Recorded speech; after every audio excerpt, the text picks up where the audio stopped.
Chapter 1. January. A very bad start. New Year's resolutions.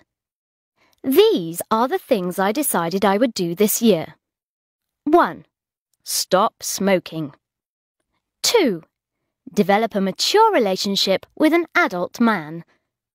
3. Go to the gym. 4.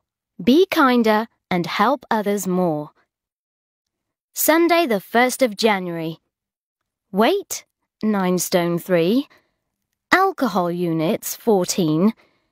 Cigarettes, 22. Calories, 5,424. Noon. London, my flat. Ugh, I've got to drive to Una and Geoffrey Alconbury's New Year's Day turkey lunch. Una and Geoffrey Alconbury are my parents' best friends, and they have known me since I was a small child. I'm not a child anymore. I'm in my 30s with a flat and a job in London. But every year, my mother makes me go to Una and Geoffrey Alconbury's New Year's Day turkey lunch. She usually tries to introduce me to a man she thinks would be a good boyfriend for me. But she always chooses the most awful men. This year, for weeks before New Year's Day, my mother had talked about Mark Darcy. "Do you remember Malcolm and Elaine Darcy, darling?" she kept saying. "They're bringing their son Mark with them to Una's New Year's Day turkey lunch. He's a top lawyer, just back from America. He's just got divorced." I don't know why my mother didn't just say openly, "Darling, Mark Darcy would make a very good boyfriend for you. He's very rich." 11:45 p.m. Ugh, the first day of New Year has been awful. I took the wrong road on the way to the Alconburys, so I got lost and arrived very late. "Bridget! Happy New Year!" said Geoffrey Alconbury. He gave me a huge hug. "Come on, let's get you a drink. How's your love life?" "Fine," I said, in an embarrassed sort of way. "So, you still haven't got a boyfriend?" said Geoffrey, in a loud voice. "If you don't hurry up and get married soon, you'll be too old to have children," said Una, his wife. "Come along and meet Mark." The rich divorced Mark was standing with his back to us. He was quite tall and was looking at the books on the Alconburys' bookshelves.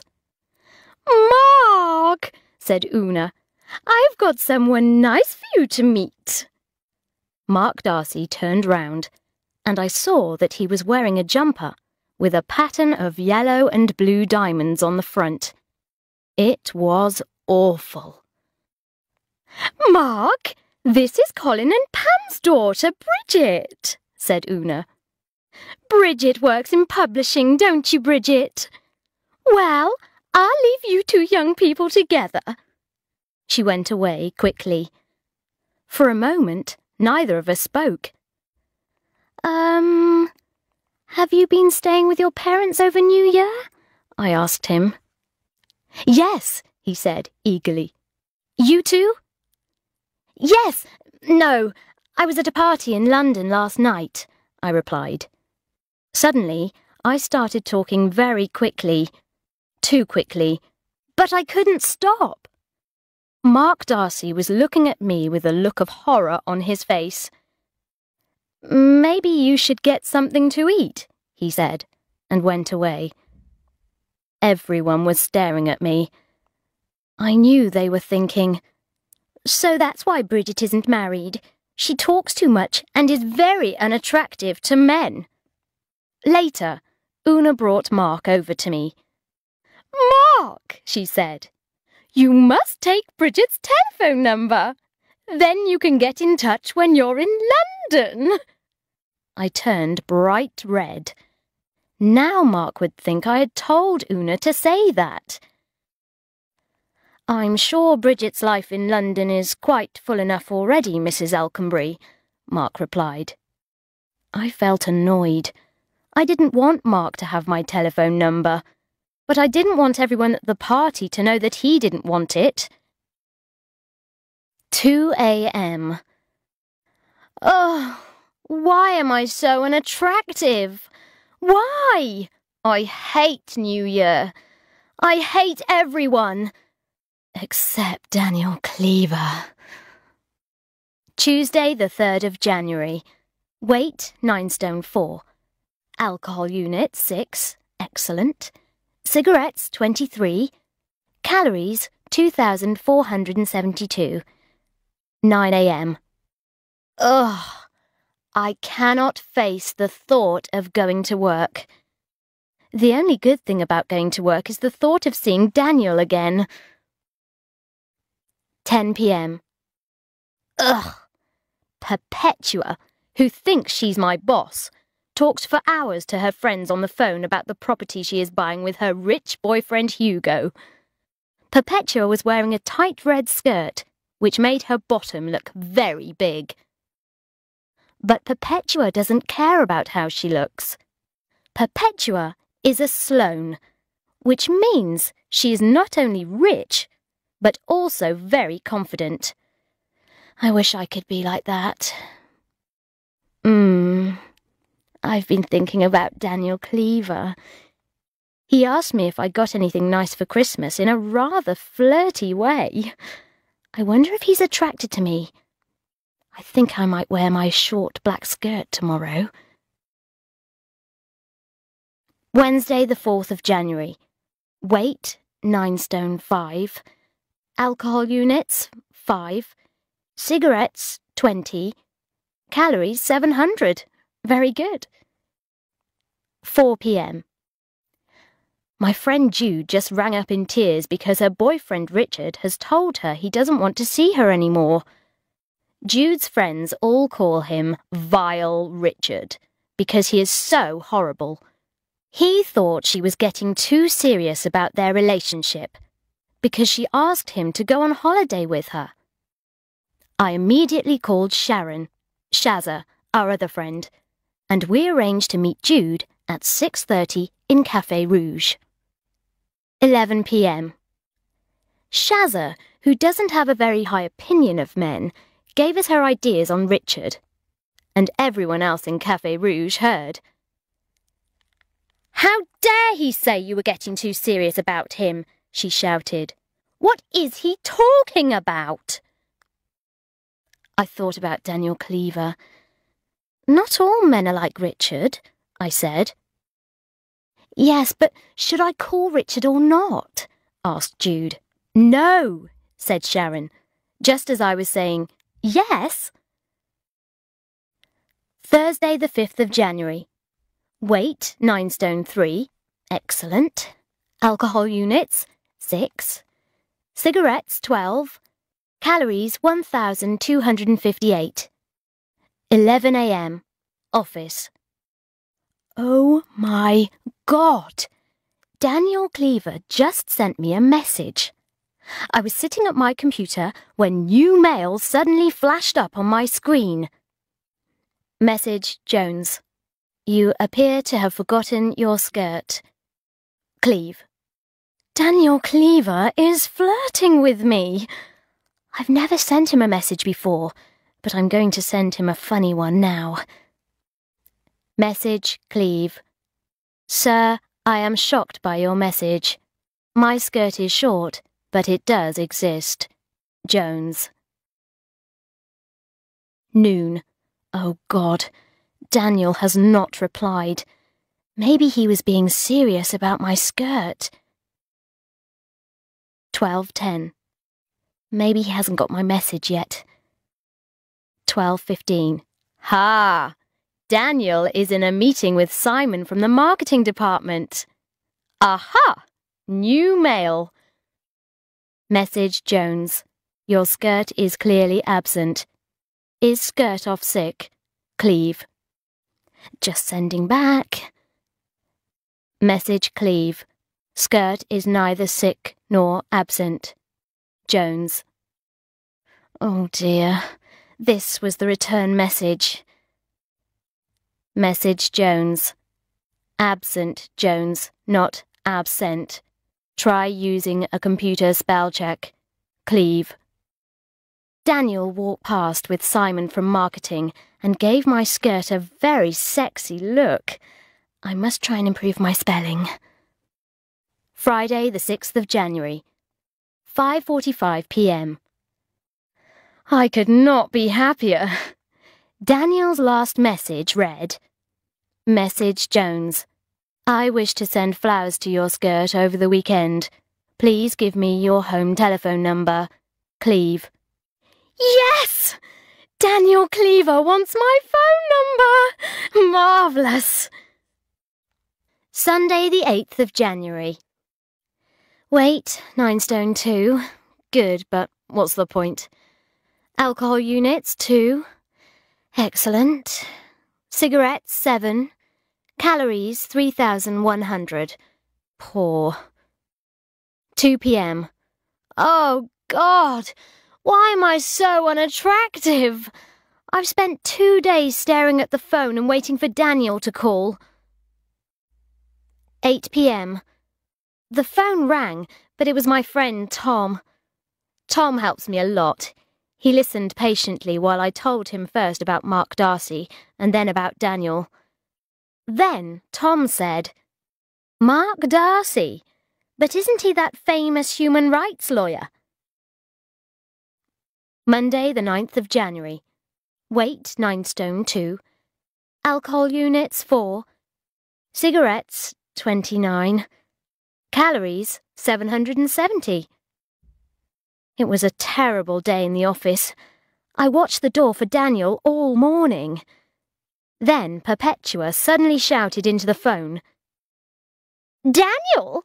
He's gone to a meeting in Croydon. He'll be in tomorrow. She banged down the phone and said, God, why are all these girls calling Daniel? When I went home that evening, in a mad moment I left a message on Daniel's answer phone. I said, Hi, it's Jones here. I was just wondering if you wanted to meet to talk about the skirt. As soon as I put the phone down, I realised I had made a big mistake. Tuesday, the 10th of January. Weight, 9 stone 1. Alcohol units, 2. Cigarettes, 0. Calories, 998. Excellent. I crept into the office feeling really embarrassed about the message. Then Daniel appeared looking very sexy. Suddenly, new mail flashed up on my computer screen. Message Jones. Thanks for your phone call. Cleve. I sent back. Message Cleve. Please shut up. I am very busy and important. Jones. And after a few minutes more, he replied. Finally, he suggested a date for Sunday night, and I accepted. Sunday, the 15th of January. Weight, 9 stone. Excellent. Alcohol units, 0. Cigarettes, 29. Very bad. Calories, 3,879. Awful. Negative thoughts, 942. 6 p.m. I am completely exhausted by getting ready for my date with Daniel. It has taken all day. Being a woman is worse than being a farmer. There's so much preparation and harvesting to do. 7 p.m. I cannot believe this has happened. I was completing the final farming touches to my face and body when I noticed the answer phone light was flashing. It was Daniel. Look, Jones, I'm really sorry. I think I'm going to have to cancel tonight. I've got a presentation at 10 in the morning. I cannot believe it. I've wasted the whole day. 9 p.m. Still, Daniel is in a top job. Maybe he didn't want to come on a first date worrying about work. 11 p.m. He's probably out with someone thinner than I am. 5 a.m. What's wrong with me? I hate Daniel Cleaver. Monday the 16th of January. Weight, 9 stone 2. From where? Why? Alcohol units, 0. Cigarettes, 20. Calories, 1,500. Positive thoughts, 0. 10:30 a.m. Daniel is still in his meeting. Maybe he was telling the truth. 1 p.m. I just saw Daniel leaving for lunch. He has not sent me any messages. I feel very depressed. 11:50 p.m. I just had dinner with Tom on the 5th floor at Harvey Nichols. I wanted to talk about Daniel, but Tom talked all the time about someone new he's met, a filmmaker. Tuesday the 24th of January. Today was wonderful. At 5:30, Daniel sat down on the edge of my desk, took out his diary, and whispered, "What are you doing on Friday?" Friday the 27th of January. Weight, 9 stone 3. Alcohol units, 8. Cigarettes, 400, feels like. Calories, 875. Ha! We had a dream date at a little Italian restaurant near Daniel's flat. After dinner, we went back to Daniel's flat. As soon as we were inside, he started to try and take off my skirt. Then he whispered, "This is just a bit of fun, okay? I don't think we should start a relationship with each other." But I immediately felt angry with him. "That is such rubbish," I said.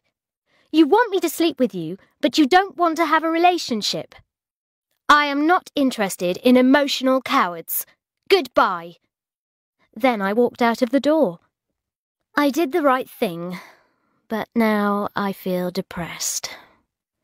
I am afraid of one day being found dead in my flat, all alone, half-eaten by an ant.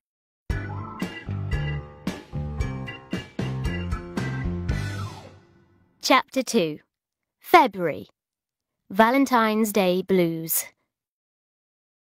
Wednesday the 1st of February. Weight, 9 stone. Alcohol units, 9. Cigarettes, 28. Calories, 3,826. On Sunday, I went for lunch at my parents' house.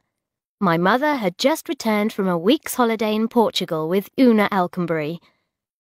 When I was about to leave, my dad came out to the garage. "Have you noticed anything unusual about your mother?" he asked.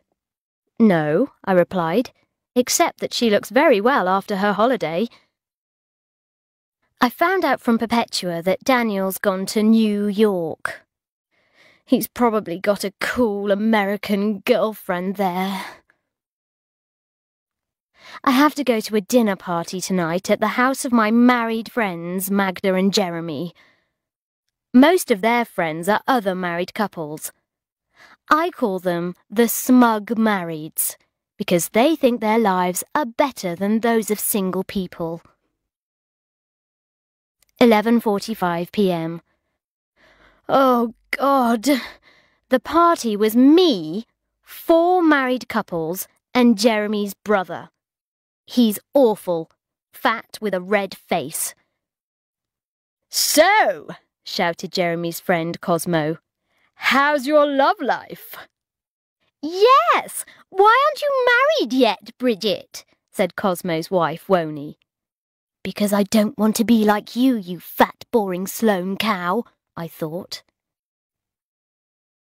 "It's very difficult to find a good husband once you get past a certain age," said another friend of Jeremy's. "Exactly. All the decent men have been taken," said Cosmo. "My office is full of single girls over 30 who can't get a boyfriend." "Sorry about those people," said Magda later, who knew how embarrassed I was feeling. Will you be okay getting home? Do you want a lift? Said Jeremy's brother. Actually, I'm going on to a nightclub, I said happily, hurrying out into the street. Thanks for a super evening. Then I got into a taxi and burst into tears. Sunday the 5th of February. Daniel still hasn't been in touch. There's only a week to go until Valentine's Day. I'm sure I won't get any cards. I think I'll go and see Mum and Dad again. I'll feel like a caring angel and won't think about Daniel. I'm worried about Dad. 2 p.m. I rang Dad, but his voice sounded very strange. Bridget, look. Your mother and I are having some problems. Can we ring you later in the week? Problems? What problems? But Dad wouldn't tell me anything more. Monday the 6th of February. Weight, 8 stone 12. Internal weight has completely vanished. Mystery. Alcohol units, 1. Cigarettes, 9. Calories, 1,800. Daniel will be back from New York today. I shall be very cool. I'm not going to send him any messages or take any notice of him. 9:30 a.m. Daniel does not seem to be here yet. 9:36 a.m. Oh, God. Oh, God. Maybe Daniel's fallen in love with someone in New York. Or gone to Las Vegas and got married. 10:05 a.m. I saw Daniel standing at the photocopier with Simon from marketing. He looked very well and healthy. As I passed, he looked at my skirt and gave me a huge grin. 10:30 a.m. New mail flashed up on my screen. Message Jones. Unfriendly cow. Cleve. I laughed, but I'm not going to send him a message back. 10:35 a.m. It seems rude not to reply, though. 10:47 a.m. I'll just send him a tiny, friendly little message. 10 p.m. Daniel and I messaged each other all day, but there is no way I'm going to sleep with him. I called Mum and Dad again tonight, but no one answered. It's very weird. Thursday the 9th of February. Weight, 9 stone 2. Alcohol units, 4. Cigarettes, 12. Calories, 2,845. I need extra fat because it's winter and I'm very cold. 9 p.m. It's snowing! I like this winter weather. This is the 3rd time I've called Mum and Dad this week and got no reply. 9:15 p.m. I just called Mum and Dad, letting the phone ring 20 times. Finally, Mum answered sounding very strange and saying she couldn't talk now but would call me at the weekend. Saturday the 11th of February. Weight, 8 stone 13. Alcohol units, 4. Cigarettes, 18. Calories, 1,467. My dad left a message on my answer phone asking if I would meet him for lunch on Sunday. I was very shocked. My dad never comes to London on Sundays. I went out to the shop round the corner. When I got back, there was a message on my answer phone from Mum. She is also coming for lunch tomorrow. Sunday the 12th of February. Weight, 8 stone 13. Alcohol units, 5. Cigarettes, 23, not surprising. Calories, 1,647. 11 a.m. Oh, God! I can't have them both coming for lunch. 12:05 p.m. Mum called. I told her that Dad was coming for lunch. "Let him come then," she said. "I'll be all right here on my own." At 2 o'clock, Dad arrived. He sat down on the sofa and started to cry.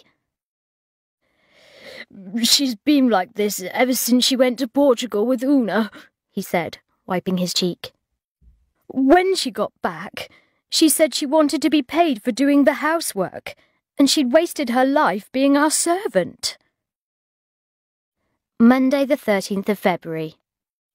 Oh God, tomorrow is February the 14th, Valentine's Day. But everyone knows romance does not work. Valentine's Day has no meaning. It's just a commercial occasion when companies which produce cards and chocolates make lots of money. I don't care about it. It's silly. Tuesday the 14th of February, 8 a.m. Oh, good. It's Valentine's Day. I wonder if the post has come yet. Maybe there will be a card from Daniel. There was a bunch of roses in the hallway. I rushed down and picked them up. Then Vanessa, the girl who lives in the flat downstairs, came out. "Ooh, they look nice," she said. "Who are they from?" "I don't know," I said, looking down at the card. "Ah, they're for you." I got into the office to find that Perpetua had a huge bunch of flowers on her desk from her boyfriend, Hugo. "How many Valentines did you get, Bridget?" she shouted in a loud voice. "Valentine's Day is silly and doesn't mean anything," I replied. "It's just a commercial occasion." Just then, I noticed Daniel across the room. He was listening to us and laughing. Wednesday the 15th of February. I had an unexpected surprise. I was just leaving my flat for work when I noticed there was a pink envelope on the hall table. A late Valentine, which said, "To the Dark Beauty." For a moment, I was excited, imagining it was for me. Then I remembered that Vanessa is dark-haired. 9 p.m. I just got back, and the card is still there. 10 p.m. It's still there. 11 p.m. I can't believe it. The card is still there. Thursday the 16th of February. Weight, 8 stone 12. Weight loss because I was going up and down the stairs. Alcohol units, 0. Excellent. Cigarettes, 5. Calories, 2,452. The card is still there. Vanessa and I are both too polite to take it. Friday the 17th of February. Weight, 8 stone 12. Alcohol units, 1. Cigarettes, 2. Calories, 3,241. Checks on card, 12. 9 a.m. The card is still there. 9 p.m. It's still there. 9:30 p.m. It's still there. I knocked on Vanessa's door. "I think this must be for you," I said, holding up the card. "Oh, I thought it must be for you," she said.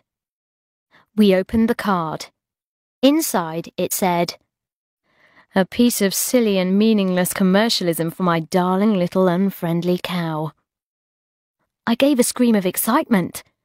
Daniel had sent me a Valentine's card. Saturday the 18th of February. Weight, 9 stone. Alcohol units, 4. Cigarettes, 6.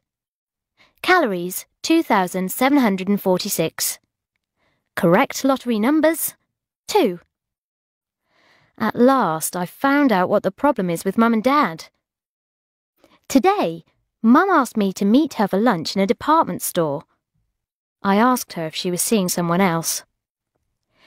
"No, there's no one else," she said, staring into the distance.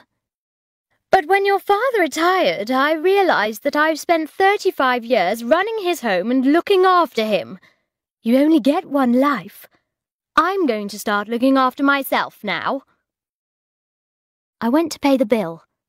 Then I noticed a tall man with grey hair and a leather jacket. He was looking into the cafe and tapping his watch. I turned round and saw my mother mouthing him the words, "I won't be very long." After we said goodbye, I followed Mum. Soon she was in the perfume department with the grey-haired man, trying different perfumes. She was holding the bottles of perfume up for him to smell and laughing like a girl. Sunday the 19th of February. Weight 8 stone 13, only because of worry. Alcohol units 2. Cigarettes 7. Calories 2,100. I called Mum to ask her about the man I saw her with. "Oh, you must mean Julio," she said in a nervous voice. I had never heard of this Julio before. I guessed that she had met him in Portugal before the trouble with Dad. I guessed that Julio was the reason for the trouble with Dad. I asked Mum if this was true. "You're becoming very suspicious, darling," she said. "Julio, aha, is only a friend. I just need some space." She then told me that, to give her space, Dad is moving into the Elkenberry's flat at the bottom of their garden. Tuesday the 21st of February. I'm very tired. Dad has started ringing up in the night, just to talk. Wednesday the 22nd of February. Weight 9 stone. Alcohol units 2. Cigarettes 19. Fat units 8. I have been so busy worrying about Mum and Dad, and so tired from Dad's phone calls, that I have not taken very much notice of Daniel. As a result, he has paid me a lot of attention. Thursday the 23rd of February. Weight 8 stone 13. Alcohol units 2. Cigarettes 17. I'm nervous about tomorrow. Calories 775. 8 p.m. Daniel has asked me to have dinner with him tomorrow. Yes! Saturday the 25th of February. Weight 8 stone 10. Sex is good for losing weight. Alcohol units 0. Cigarettes 0. Calories 200. The secret of not eating is to replace food with sex. 6 p.m. I'm so happy. I've spent the day in a lovely dream. I had a wonderful, sexy night with Daniel last night. But I'm beginning to feel worried. What's going to happen now? Suddenly, I realise I'm waiting for the phone again. 11 p.m. Oh, God. Why hasn't Daniel rung? Are we going out now or what? Sunday the 26th of February. Weight 9 stone. Alcohol units 5. Cigarettes 23. Calories 3,856. To try and forget how unhappy I am. I awoke, alone, to find myself imagining my mother with Julio. I felt full of jealousy about being in bed alone on Sunday morning, while my mother is probably having a lot of fun.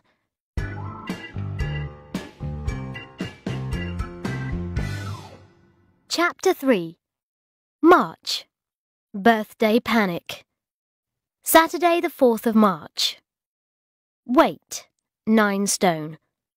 What is the point of dieting when I end up exactly the same weight at the start of March as at the start of February? Huh! I'm going to stop getting weighed. There's no point. My mother came into my flat this morning with a pile of carrier bags. "Darling, Can I leave these here for a few hours? She cried, going into my bedroom. She sat down in front of the mirror and put on her eye makeup. She looked beautiful. Her skin was clear and her hair was shining. I'm having lunch with a man from the tax office today, she said. I rang up to ask the tax office how to fill in my tax form, and he helped me. Then he asked me to have lunch with him. What about Julio? I said. Just because I'm friends with Julio doesn't mean I can't have other friends, she said sweetly. Anyway, I must rush. I'm meeting him at Debenham's coffee shop at 1:15. I know what my mother's secret is. She's discovered she has power.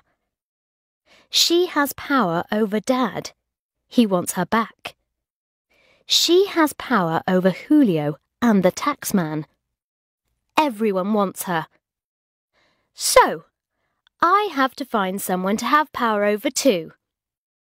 I'm so depressed. Daniel has been very friendly all week, but he hasn't said anything about us.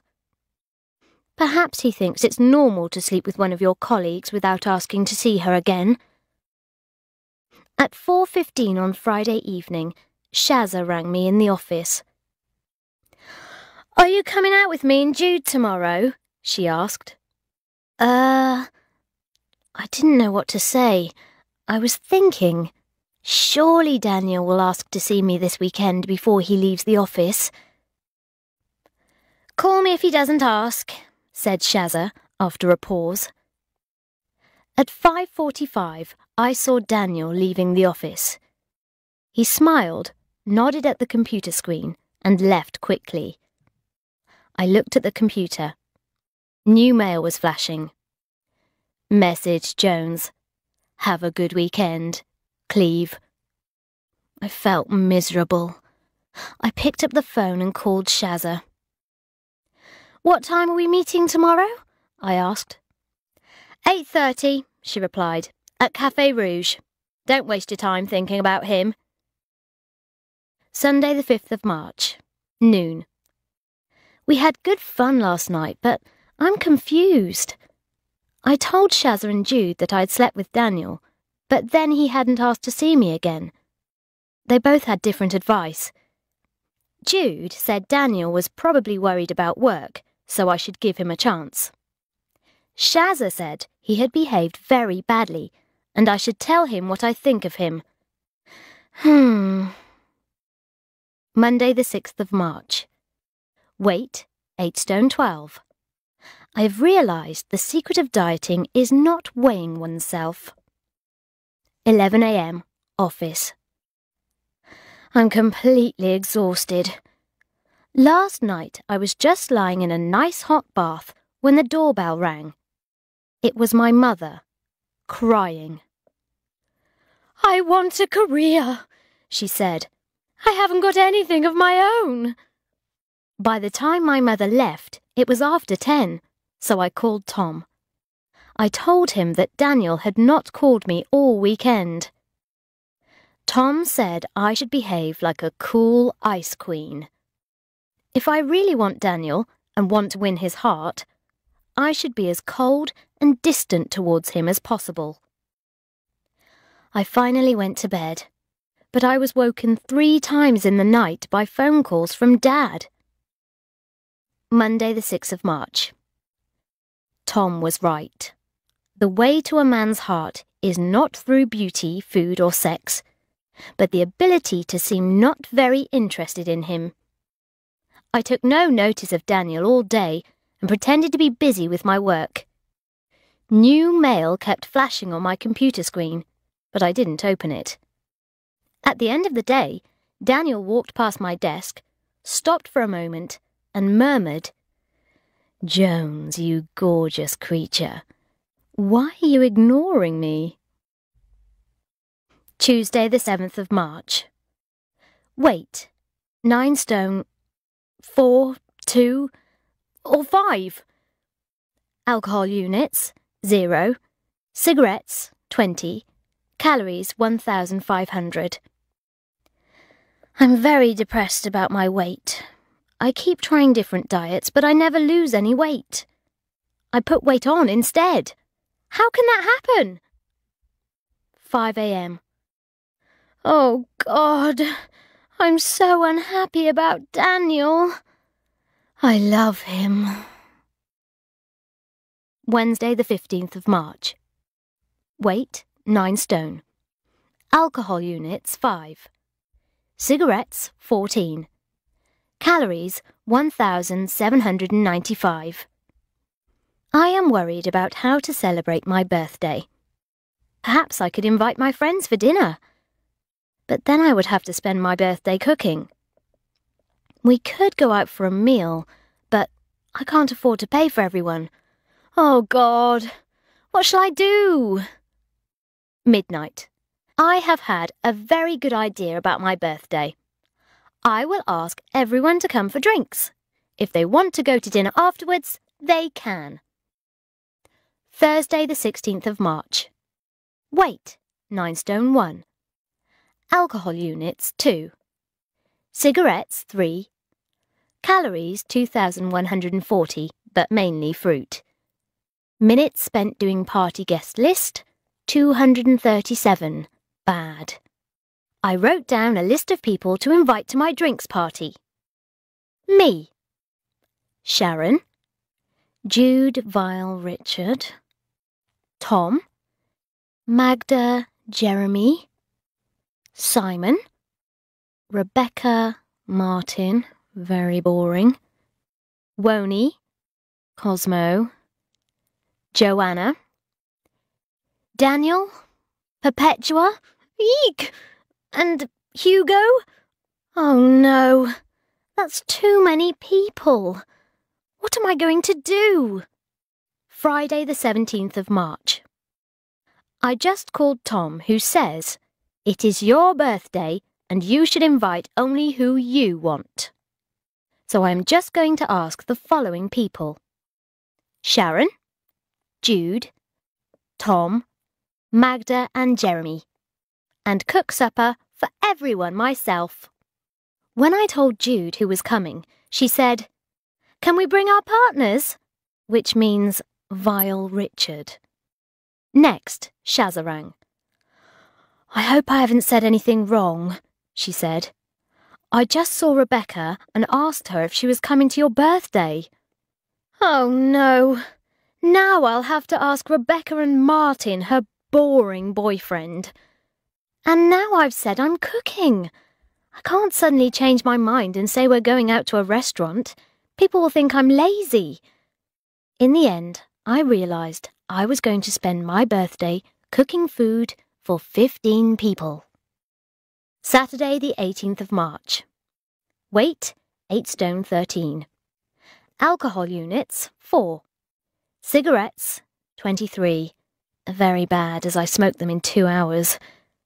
Calories, 3,827. Awful. 2 p.m. My mother burst into my flat, looking very happy. "Darling, what's the matter?" she asked. "Have you had a bad week? You look dreadful. Anyway, guess what's happened?" "What?" I said crossly. "I've got a job as a TV presenter." Sunday the 19th of March. Weight, 8 stone 12. Alcohol units, 3. Cigarettes, 10. Calories, 2,465, but mainly chocolate. I've realised it is very wrong and selfish of me to not want to cook dinner for my friends. These people are like a big warm family. I am going to cook shepherd's pie for them all. British home cooking. Monday the 20th of March. Weight, 9 stone. Alcohol units, 4. Cigarettes, 27, but I'm giving them up soon. Calories, 2,455. I've decided to serve the shepherd's pie with a special salad and a nice dessert. I haven't made the dessert before, but I'm sure it will be easy. I expect that I will become known as a brilliant cook and hostess. Tuesday, the 21st of March. Birthday. Weight, 9 stone. Alcohol units, 9. Cigarettes, 42. Calories, 4,295. But it is my birthday. 6:30 p.m. I cannot go on. I have just stepped in a pan of shepherd's pie which was on the kitchen floor. It is already 6:30 and I still have to go out and buy the ingredients to make the dessert. 7:15 p.m. I just got back from the shop and realised I have forgotten the butter. 7:35 p.m. The shepherd's pie is still in pans all over the kitchen floor and I have not yet washed my hair. 7:40 p.m. Oh my God! I just looked for the milk and realised that I've left the carrier bag behind in the shop. That means, oh God, and the olive oil. So I cannot make the salad. 7:55 p.m. Ah, that's the doorbell. I am in my underwear with wet hair. I suddenly hate my guests. I just want to open the door and shout, "Go away!" 2 a.m. I am feeling very happy. Magda, Tom, Sharon and Jude were at the door with a bottle of champagne. They told me to hurry up and get ready. While I dried my hair, they cleaned up the kitchen and threw away the shepherd's pie. Magda had booked a table at a restaurant and everyone was there, waiting with presents, planning to buy me dinner. Magda said they had a weird feeling that dinner at my flat would not work out. I love my friends.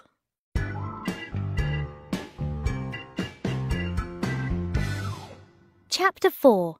April. Inner Poise. Weight, 9 stone. Alcohol units, 0. Marvellous. Cigarettes, 0. Calories, 2,250. I am trying to develop inner poise. In other words, I'm trying to appear calm and relaxed. I keep repeating inner poise to myself. 9 p.m. My father called. His voice sounded very strange. "Bridget, turn your television on to BBC One." I switched on my TV. It was an advertisement for a chat show. Suddenly, I saw my mother, with her face made up and a new hairstyle. I was very shocked. One of the chat show hosts was talking. "And we'll be introducing our new presenter, Pam Jones," he was saying. "Pam is going to present our new series, Suddenly Single. Pam has recently become single herself." Dad was very upset. Mum hadn't even told him about the TV presenting job. Poor Dad. I don't think he knows anything about Julio or the man from the tax office. Thursday, the 6th of April. Weight, 8 stone 13.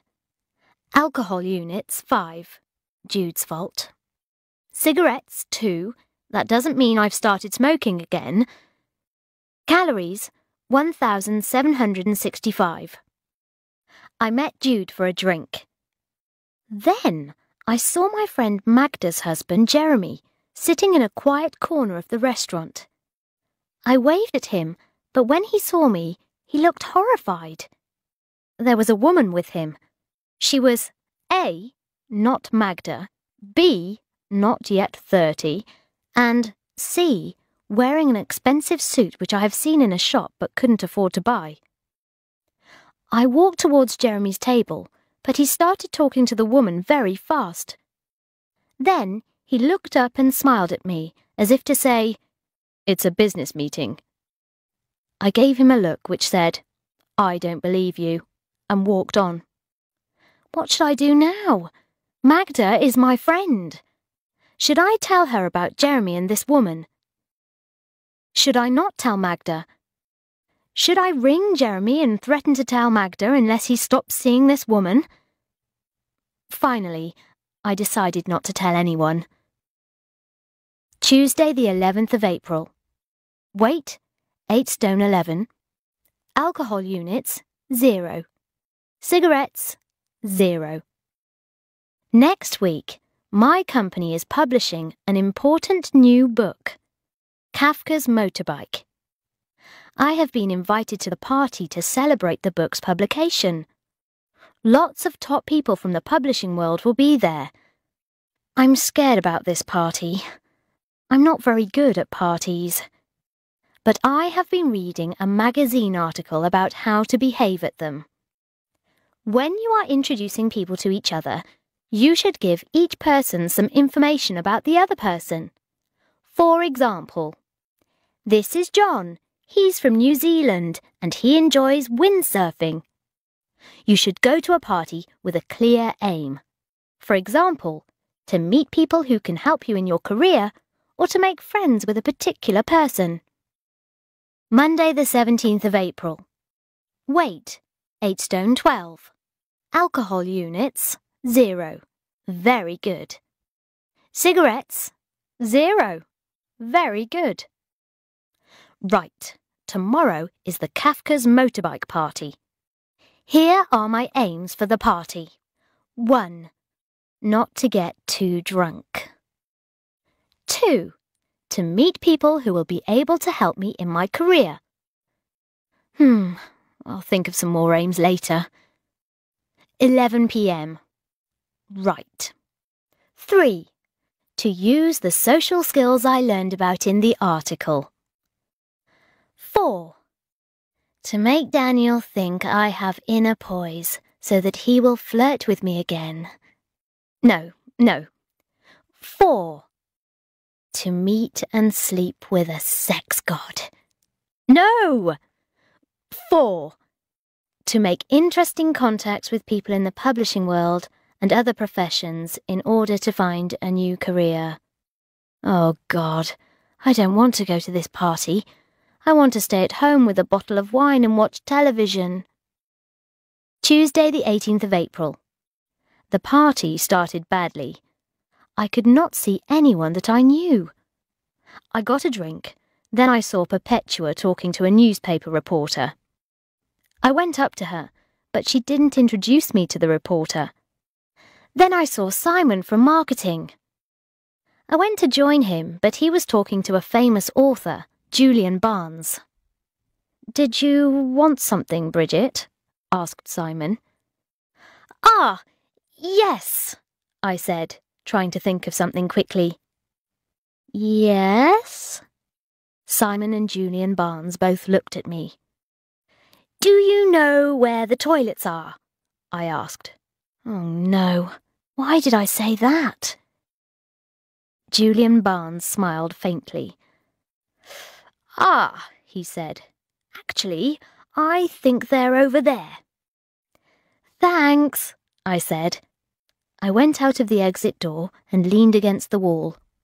The party was not going very well for me. I breathed in deeply, whispered inner poise to myself, and went back into the party. Perpetua was still standing by the door, talking to two of her awful friends, Piggy and Arabella. "Ew, look! There's Mark!" said Piggy. "Oh, yeah," said Arabella. "He's left his wife, hasn't he?" I looked up and saw a dark-haired man in a suit standing in front of me. "Hello, Bridget," he said. I opened my mouth with shock. It was Mark Darcy. "Hello," I said. Then I remembered the article and turned towards Perpetua. "Mark, Perpetua is—" I began, and then paused. "Yes," said Mark.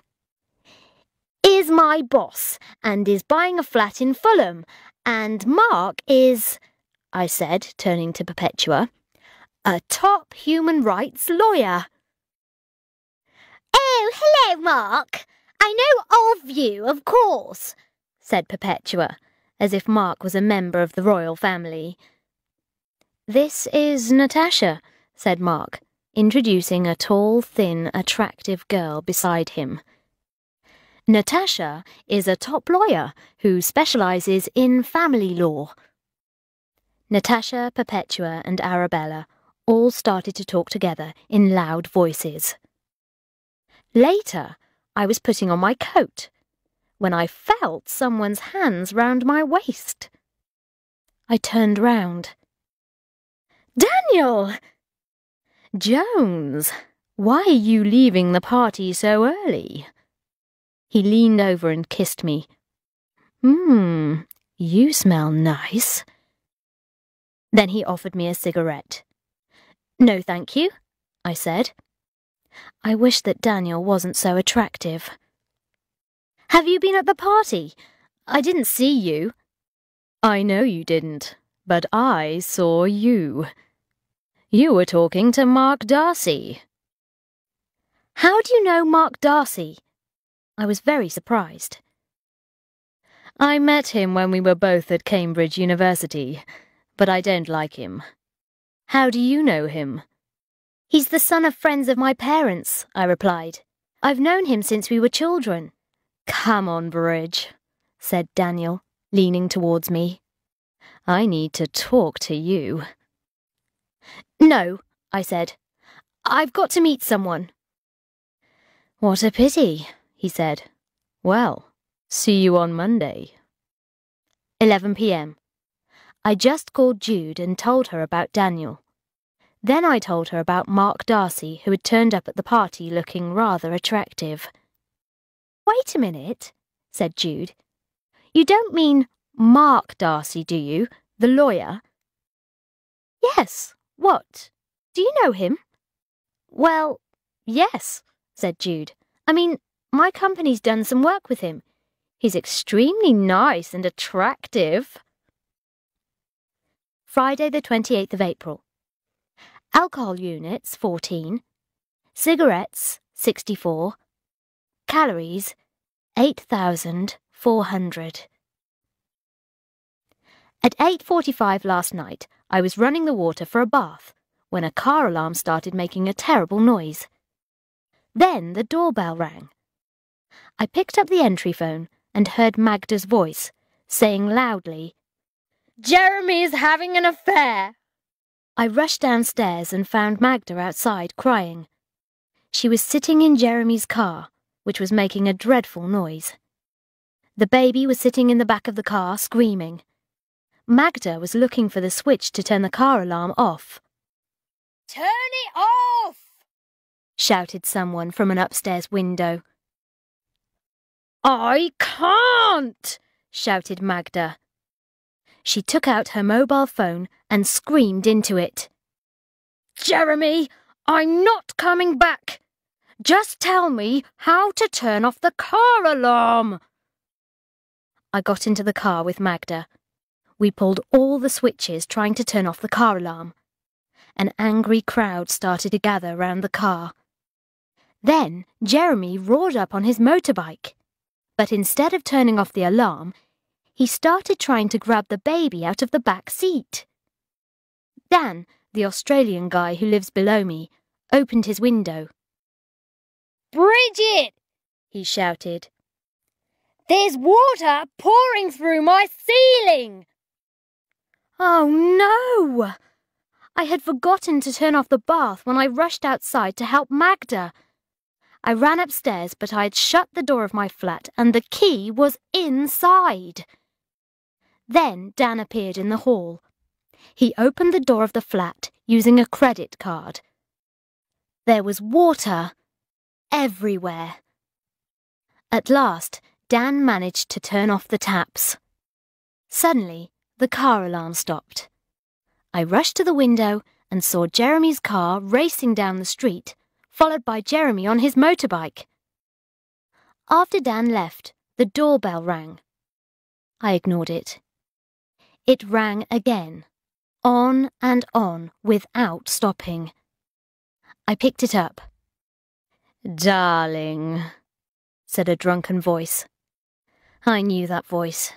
It was Daniel. "Go away," I said. "No, let me explain." "No." "Bridge, I want to come in. I love you." "Go away. You're drunk," I said in the strongest voice I could manage. "Jones." "What?" "Can I use your toilet?" Saturday, the 29th of April. Alcohol units, 12. Cigarettes, 57. Calories, 8,489. Excellent. It's 22 hours later, and Daniel is still here. We've eaten 4 pizzas and an Indian takeaway meal. We've smoked 3 packets of cigarettes and drunk 3 bottles of champagne. I am in love. I may also be A. Smoking 30 cigarettes a day. B. Engaged. C. Stupid. D. Pregnant.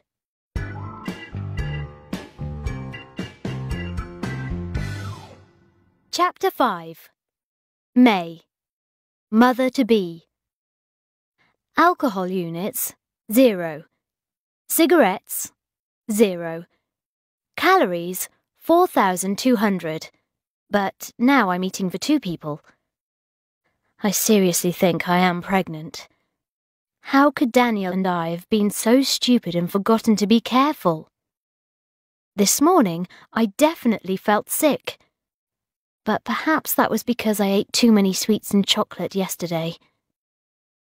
Perpetua was being very difficult in the office today. She talked for 45 minutes to one of her friends about the flat she's buying with her boyfriend, Hugo. But I didn't care. I was dreaming about Daniel and our baby. I imagined Daniel carrying the baby. Daniel rushing home from work to see me and the baby. But then Daniel appeared. He looked terrible. He stared at me in a very unfriendly way. Suddenly, all my romantic dreams disappeared. Wednesday, the 3rd of May. Weight, 9 stone 2. The baby is growing very fast. Alcohol units, 0. Cigarettes, 0. Calories, 3,100, but mainly potatoes. Help! I really think I might be pregnant. Daniel ignored me all day on Monday, and then at 6 p.m. he said, "Listen, I'm going to be in Manchester till the end of the week. I'll see you on Saturday night, okay?" He hasn't called me since. I am going to be a single mother. Thursday, the 4th of May. Weight, 9 stone 3. Alcohol units, 0. Cigarettes, 0. Potatoes, 12. This morning I went to the chemist to buy a pregnancy test. I took it back to the office and went to the ladies' toilets. After I had used the test, I saw a thin blue line appear. I nearly screamed. The blue line meant I was pregnant. I went back to my computer, but I couldn't concentrate. Finally, I went outside to a phone box and called Shazza. We arranged to meet in the Café Rouge in 15 minutes. When Shazza arrived, I showed her the thin blue line on the pregnancy test. "You silly girl," she said. "Didn't you read the instructions? If you're pregnant, 2 blue lines will appear. 1 line means you're not pregnant, you idiot." Friday, the 5th of May. Weight, 9 stone. Alcohol units, 6. Cigarettes, 25. Calories, 1,890. 11:45 p.m. Daniel just called from Manchester. "Have you had a good week?" he asked. Super thanks, I said brightly. I've read somewhere that the best gift a woman can give to a man is peace, so I'm not going to tell Daniel that I got upset because I thought I was pregnant. We're seeing each other tomorrow night. Great! Saturday the 6th of May. Weight, 9 stone 1. Alcohol units, 6. Cigarettes, 25. Calories, 3,800. 7 p.m. The weather is very hot. My body is twice as big as usual. I went shopping today and tried on a dress in the shop's changing room. The dress got stuck, and I couldn't get it off. A crowd of 15-year-old girls were watching me and laughing. Anyway, Daniel will be here soon. I think I'll just have a little drink first. 11:59 p.m. I'm in the kitchen having a cigarette. Daniel is asleep. Actually, I think he's pretending to be asleep. It's been a very strange evening. Daniel didn't seem interested in sex at all. We sat watching television. Later, in bed, Daniel put on his reading glasses and read a book for 25 minutes. Then he switched off the light and went to sleep. I preferred Daniel when he was always wanting sex with me. Saturday the 13th of May. Weight, 9 stone 1. Cigarettes, 7. Calories, 1,145. I had a really great evening last night. Sharon and Jude came round and brought wine and food with them, so I didn't have to do any cooking.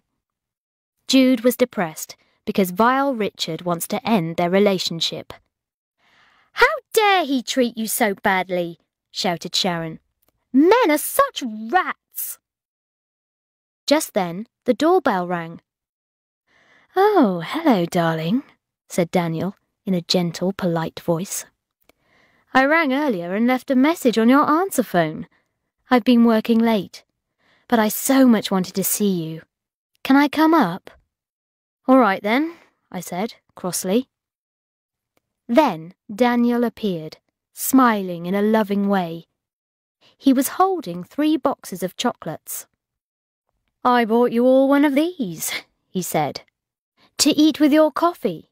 Don't let me interrupt your evening. I've done the shopping for the weekend." He took some bags from the supermarket into the kitchen and started putting everything away. Then he offered to drive the girls home. When they had gone, I ate my chocolates and thought about Daniel. He was pretending to be the perfect man. When he came home, he ran up the stairs and carried me into the bedroom. "You're lovely even when you're drunk," he said. Tuesday the 17th of May. Weight, 9 stone 2. Cigarettes, 7. Very good. Alcohol units, 6. Daniel is still being lovely. How could everyone have been so wrong about him? I keep dreaming about living with him and running along beaches together. I'm just going to meet Magda. 11 p.m. I had supper with Magda, who is very depressed about Jeremy. She told me that her friend Woney had seen Jeremy with a girl in a club. Magda asked me if I knew anything about the girl, so I told her about the girl I had seen with Jeremy. It sounded like the same girl. "You should enjoy being single while you can, Bridge," said Magda. "It's very hard work staying at home and looking after kids. But Jeremy thinks my life is just a long holiday, and now he's dreaming about girls in clubs." Magda is so beautiful. I thought how difficult life is for us girls. We always want what we haven't got. I'm always thinking that my life is empty and useless. I don't have very much money, and all I do is go out and get drunk with my friends every Saturday. Magda is married and lives in a beautiful house with her husband and 2 children. And she's telling me I'm lucky. Friday the 19th of May. Weight, 8 stone 12. Alcohol units, 4. Cigarettes, 21. Bad. 4:30 p.m. The phone rang while I was still at work. It was my mother. "Hello, darling," she said. "Guess what? I've got the most marvellous opportunity for you. You're going to be on television. I'm coming round to your place with the TV crew at 10 o'clock tomorrow. The TV people want me to interview someone younger than I am for Suddenly Single." "I'm not suddenly single," I shouted. "I've got a boyfriend." "Oh, please, darling. I've told them I've found someone. Please. I've never had a career all my life, and now I'm getting old and I need something for myself," she said, talking very fast. "Well, won't the people notice I'm your daughter?" I could hear her talking to someone in the background. Then she came back and said, "We won't show your face. Oh, please, Bridget." The truth is that I've always secretly liked the idea of being on television. Saturday the 20th of May. Weight, 9 stone 3. Why? Why? From where? Alcohol units, 7. Cigarettes, 17. Everything went wrong with the filming. The TV crew broke a lot of things in my apartment with their big, heavy cameras. 3 hours after they arrived, they had still not started filming. At last, at 1:30, Mother and I sat on the sofa together. "And tell me," she said, in a caring, understanding voice I'd never heard before, "when your husband left you, did you want to kill yourself?" I stared at her, too shocked and angry to speak. What was she talking about? What husband? "I mean, it must be a terrible time for you. You don't have a partner, and you'll soon be too old to have children," she said, kicking me under the table. I kicked her back, and she let out a little noise. "Don't you want a child?" she asked. At that moment, someone at the back of the room laughed loudly. I had forgotten that Daniel had stayed last night. He had been asleep in the bedroom. "If Bridget had a child, she'd lose it," he said, laughing loudly. Sunday the 21st of May.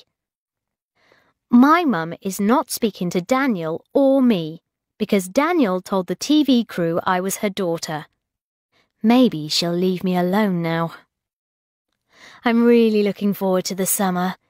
It will be so lovely having a boyfriend when it is warm. We will be able to go on romantic mini breaks. The thought of going away at weekends with Daniel makes me very happy.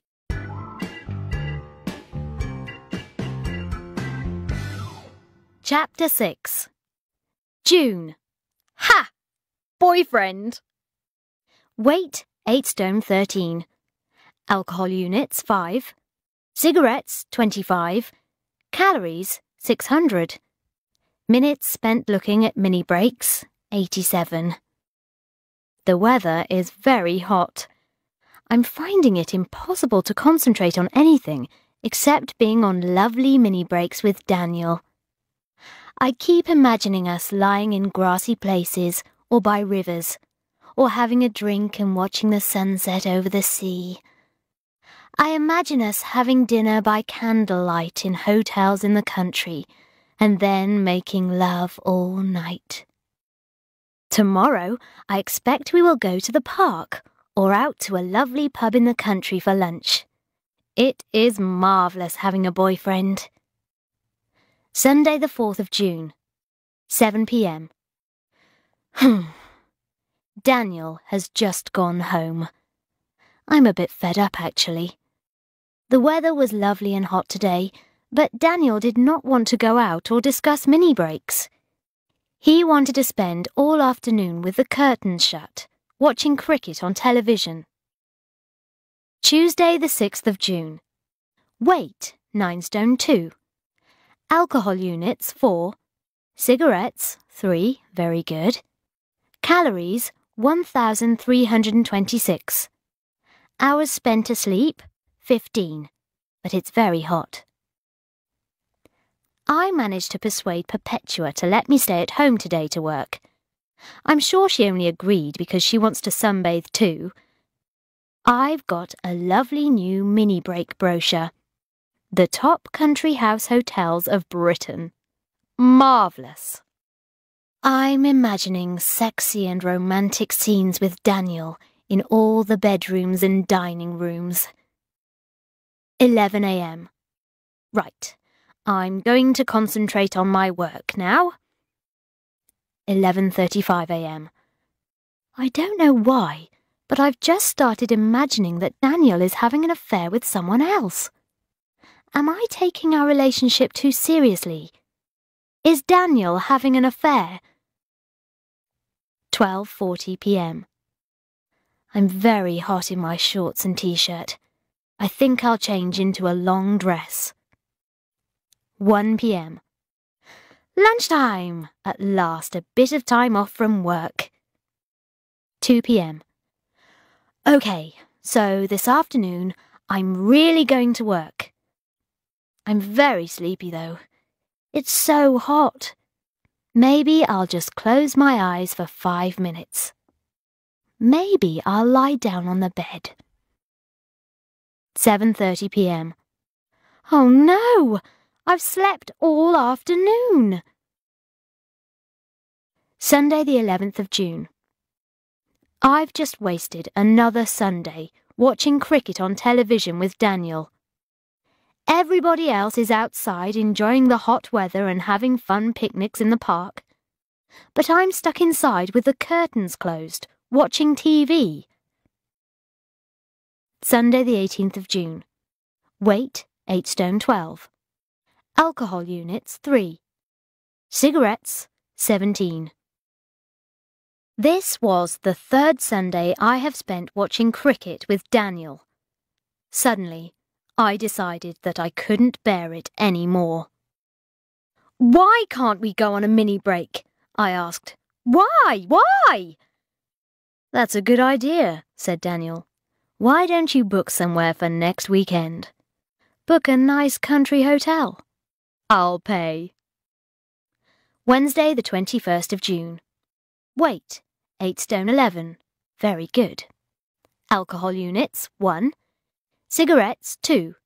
Minutes spent looking at mini break brochures, 237. Bad. Daniel has refused to discuss the mini break anymore or look at the brochure, and has told me not to mention it until Saturday. How can he expect me not to be excited? I have dreamed about this for so long. I have booked a lovely hotel. It looks perfect from the brochure, and even has a lake and a gym. But what if Daniel doesn't like it? Sunday the 25th of June. Weight, 8 stone 11. Alcohol units, 7. Cigarettes, 2. Calories, 4,587. Oh dear.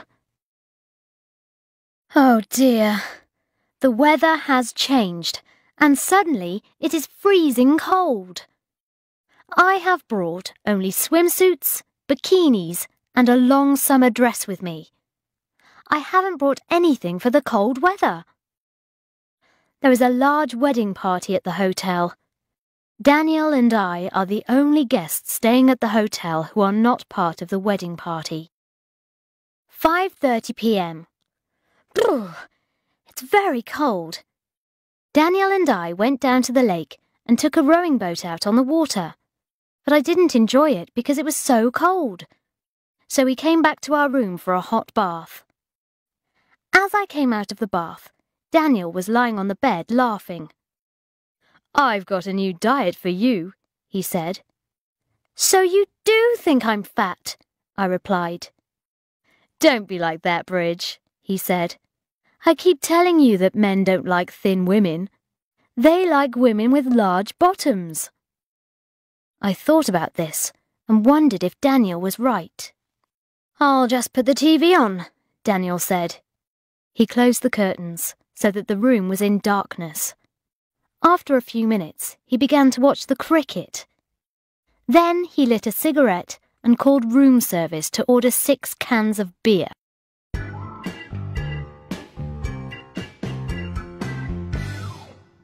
Chapter 7. July. Sunday the 2nd of July. Weight, 8 stone 10. Alcohol units, 0. Cigarettes, 0. Calories, 995. 7:45 a.m. Mum just rang. "Oh, hello, darling," she said. "Guess what?" "I'll just go into the other room," I said. I looked nervously over towards Daniel. Then I took the phone into the next room. My mother kept on talking. "Hello? Oh, hello, darling. Guess what?" she said again. "What?" I asked. "Una and Geoffrey are having a fancy dress party in the garden on the 29th of July. Don't you think that's fun? Anyway, we thought it would be super if you and—" she paused.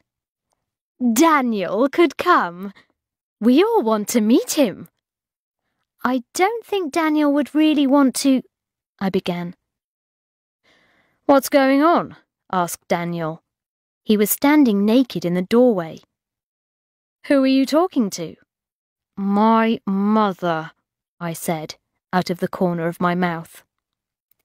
"Give it to me," he said, taking the phone. "Mrs. Jones," he said in his most charming voice. "It's Daniel here. It's very early for a phone call on a Sunday morning. What can we do for you?"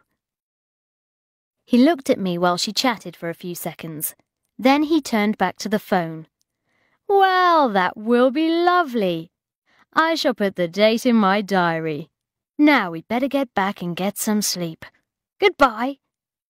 He turned to me. "You see," he said, "you just have to be firm. That's all." Saturday the 22nd of July.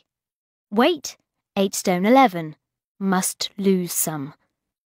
Alcohol units, 2. Cigarettes, 7. Calories, 1,562. I'm really excited about Daniel coming to the fancy dress party with me next Saturday. It will be a beautiful hot day. Maybe we could even have another mini break and stay in a pub or a hotel without televisions in the bedrooms. I'm really looking forward to Daniel meeting my dad. I hope he likes him. Friday the 28th of July. Weight, 8 stone 12. Must go on a diet tomorrow. Alcohol units, 1. Cigarettes, 8. Calories, 345. Daniel was really sweet tonight and helped me choose my costume for the party.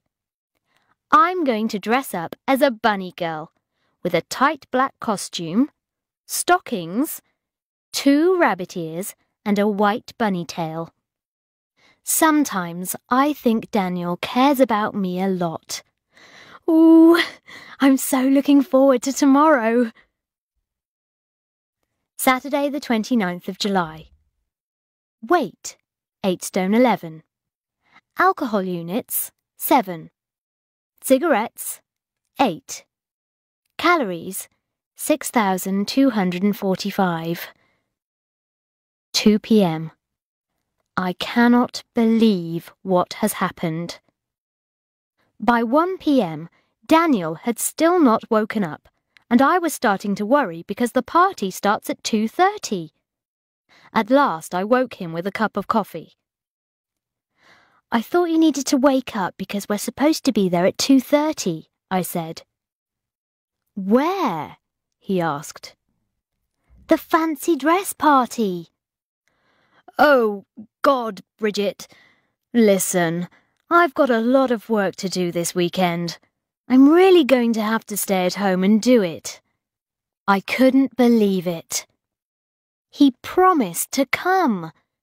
Now nobody at the party will believe that I have a boyfriend. 10 p.m. I cannot believe what has happened to me today. I drove to the Alconburys in my bunny girl costume and parked outside the house. I could hear voices coming from the garden. As I started to walk across the lawn, I realised that all the ladies were wearing normal skirts and dresses, and the men were wearing ordinary trousers and jumpers. Everybody was staring at me. Then Una Alconbury came across the lawn. Bridget, it's lovely to see you. Come and have a drink. I thought it was supposed to be a fancy dress party, I said. Oh dear, didn't Geoffrey call you? She said. We changed our minds. We're all looking forward to meeting your boyfriend, she said, looking around.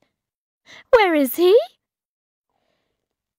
He had to work, I said very quietly. How's my Bridget? Said Uncle Geoffrey. He was drunk. Why is your boyfriend working on a Saturday? Asked Una.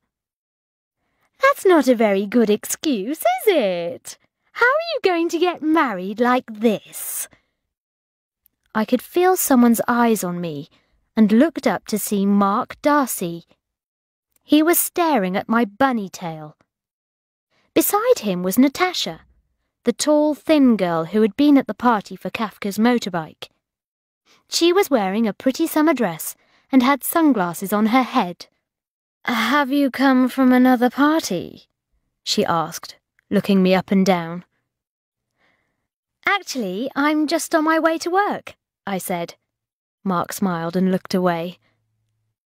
Hello, darling, said my mother, hurrying towards us in a bright blue dress. What are you wearing, Bridget? She went away towards Julio. I quickly looked around for Dad, but I couldn't see him. I saw Mark Darcy talking to Una and looking at me. Then Una came hurrying across. Bridget, I'm so sorry about the mix-up over the fancy dress, she said. Mark said you must be feeling very uncomfortable. Would you like to borrow a dress to wear? Una gave me a bridesmaid's dress that had belonged to her daughter. I put it on over my bunny girl costume. Later, Una was talking to me when Mark came up. What a pity Bridget couldn't bring her boyfriend, she said. What's his name, Bridget? Daniel, is it? Your mother says he's one of these smart young publishers. Daniel Cleaver? Asked Mark Darcy. Yes, it is actually, I said. Is he a friend of yours, Mark? Asked Una. Absolutely not, said Mark. Ooh, I hope he's good enough for our Bridget, said Una. I think I could say again, absolutely not, said Mark. But Una wasn't listening. She went away. I suppose you think it's okay to say bad things about my boyfriend to my parents' friends, I said to Mark. You only did it because you're jealous. Mark stared at me with a shocked look on his face. Are you suggesting that I'm jealous of Daniel Cleaver? He said. Because of you? No, not because of me, I said. Mark, darling, said Natasha, coming across the lawn, come and talk to your mother. Just take care of yourself, that's all, Mark said to me, and tell your mum to look after herself as well. He looked over towards Mum and Julio. I left the party shortly afterwards. I sat in my car for a few minutes smoking a cigarette before I felt calm enough to drive. When I got back to London, I decided to go round and see Daniel. I rang the doorbell of Daniel's flat. There was no answer. I rang the doorbell again. Still no answer. Then I looked up at the window and saw Daniel's face. I smiled, waved at him, and pointed to the door. His face disappeared. I waited. Then I rang the doorbell again. At last, Daniel's voice said on the entry phone system, "Hi, Bridge. I'm just on the phone to America. Can I meet you in the pub in 10 minutes? "Okay," I said happily, and started walking towards the pub. When I reached the corner, I turned round. Daniel was at the window again, watching me. Why was he watching me? Why hadn't he answered the door first time? Why didn't he let me come up straight away? Suddenly, I knew the answer. He was with a woman. I went back to his flat and rang the doorbell again. "Let me in," I said when he answered. "I told you, I'm on the phone." "Let me in, Daniel," I said. "Just open the door." At last, Daniel let me in. I knew there was a woman in Daniel's house. I just knew. We stood looking at each other in the sitting room. "What have you got on?" asked Daniel. "A bridesmaid's dress," I said. I had forgotten I was wearing Una's daughter's dress. "Would you like a drink?" asked Daniel. "Yes, please," I said. "A cup of tea." Daniel went into the kitchen. As soon as he left the room, I started searching. I looked behind the sofa and in the cupboards. "What are you doing?" said Daniel, coming back. "Nothing," I said quickly. "I thought I might have left my skirt behind the sofa." Daniel went away. I went out of the living room to the bathroom. I locked the door and searched that too. Then I went into Daniel's bedroom. Daniel was there holding up a pair of jeans. "Bridge," he said, "what are you doing in here?" I came in here to look for you," I said. "I'll go and make the tea," he said. He pushed me out of the bedroom and shut the door. I walked ahead of him back to the kitchen. Suddenly, I saw the door which led up to the terrace on the roof. I opened the door, ran up the stairs, and opened the door at the top. There, spread out on a sunbed, was a golden, long-legged, naked woman. She raised her head, lifted her sunglasses, and looked at me with one eye closed. I heard Daniel coming up the stairs behind me. "Honey," said the woman in an American accent, looking over my head at him. "I thought you said she was thin."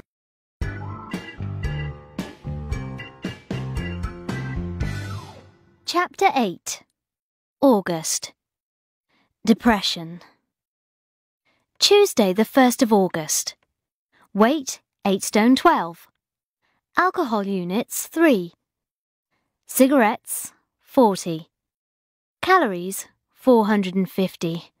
I don't want to eat. 5 a.m. I'm very depressed. My boyfriend is sleeping with a golden woman with long legs. My mother is sleeping with a Portuguese man. I want to ring Daniel, but Tom has stuck a piece of paper to my telephone which says, "Do not ring Daniel or you will regret it." I hate being alone in the middle of the night, smoking and crying. Oh God, what's wrong with me? Why does nothing ever work out? It's because I'm too fat. Shall I ring Tom again? No, I only rang him 45 minutes ago. After I found the woman on the roof, I didn't say anything to Daniel. I walked downstairs, got into my car, and drove away. I went straight to Tom's. Tom gave me a large drink. When I got home, there were 3 messages from Daniel on my answer phone asking me to call him, but I didn't. Oh God, the birds have started singing. I have to go to work in 3.5 hours. I can't do it. Help! Help! I've had an idea. I'll ring Mum. 10 a.m. Mum was brilliant. Darling, she said, of course you haven't woken me. I'm just leaving for the TV studio. I can't believe you're acting this way over a stupid man. Forget about him. Go back to sleep. Go into work looking beautiful. Let everyone, including Daniel, see that you don't care about him. You'll be fine. Oh, but Mum, I have to work with Daniel. Darling, that's the wrong way round. He has to work with you. Anyway, it's time you got out of that job. I'm going to get you a job in television. I'm just going to work. I'm wearing a lot of makeup and a smart suit. Thursday the 3rd of August. Weight 8 stone 11. Alcohol units 0. Cigarettes 25. Daniel kept sending me computer messages at work. We should talk. I didn't take any notice of them. But then, tonight, he came up to me outside the office as I was leaving. Darling, please, we really need to talk. I foolishly went for a drink with him. He kept saying, I feel so terrible, I really miss you. But when I said, Oh, Daniel, I miss you too, he said, The thing is, Suki and I... Suki? I said. What a strange name. Oh, I can't explain. It's very special. I'm sorry, love, he said, taking out his credit card and trying to get the attention of the waiter. But we're going to get married. Friday the 4th of August. Negative thoughts. 600 every minute. Crying attacks. 12. But only in the toilets. Office. 3rd floor toilets. Why did I think it was a good idea to have an affair with my boss? I heard Daniel on the phone talking to Suki and arranging to meet her tonight. He said, Not too bad, so far. I knew he was talking about me. Tuesday the 8th of August. 9 stone. Alcohol units 7. Cigarettes 29. Calories 5 million. Negative thoughts 0. General thoughts 0. I just called Jude. I told her about Daniel and she was very shocked. She said she would call Shazza and arrange for us all to meet at 9. Wednesday the 9th of August. Weight 9 stone 2. Alcohol units 0, but I had so many last night. Cigarettes 0. 8 a.m. I'm very happy after the night out with Jude and Shazza. We spent the evening talking about men and what emotional cowards they are. 9 a.m. Mum just rang. Darling, she said, guess what? Good Afternoon are looking for researchers. You know that TV news and current affairs programme? They're terribly good. I've spoken to Richard Finch, the editor, and told him all about you. He wants you to come in on Monday for a chat. Monday? Oh my God, that only gives me 5 days to learn about current affairs. Saturday the 12th of August. Weight 9 stone 3. Alcohol units 3. Very good. Cigarettes 32. Very bad. Calories 1,800. Number of articles about current affairs 1.5. Minutes spent having imaginary conversations with Daniel 120. Very good. Right. I am going to be very positive about everything. I am going to change my life. I am going to learn everything about current affairs and stop smoking completely. I am going to form a mature relationship with an adult man. 6:45 p.m. I was just starting to watch the 6 o'clock news to learn about current affairs when Mum came into my flat carrying bags. "Now, darling," she said, "I've brought you some smart suits of mine for Monday." I looked in the bags and saw something bright yellow. Mum," I began, but my mother's phone was ringing. "Ah, that will be Julio," she said, and started talking to him. "Put the suit on," she said to me. Now she has gone off to a party, leaving me dressed in a bright blue suit with a green blouse and lots of blue eyeshadow. "Don't be silly, darling," she said. "If you don't do something about your appearance, you'll never get a new job, never mind another boyfriend." Midnight. After she'd gone, I called Tom, who took me to a party. It was the party of a friend of his from art school. I met someone there called Gav. He was about 22. But then I saw Daniel, and I felt really upset again. I went into the toilets and started to cry. Tom was waiting outside. "Come and talk to Gav," he said.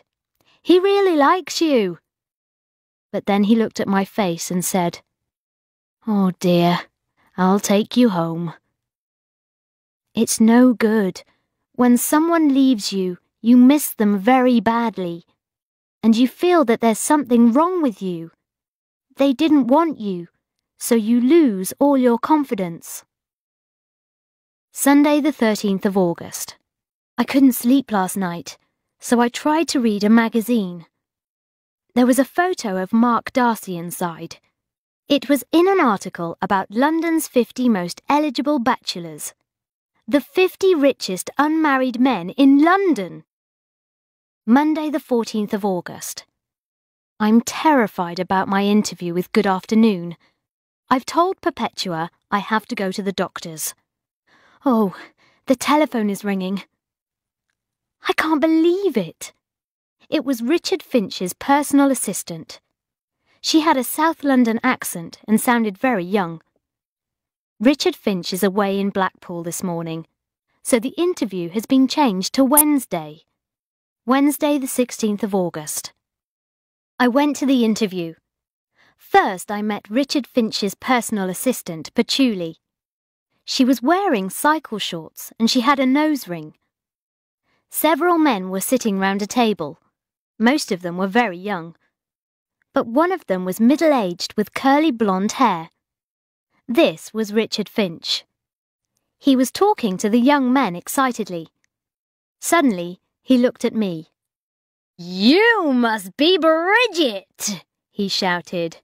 "Tell me, why do you want a job in television?" My mind went blank.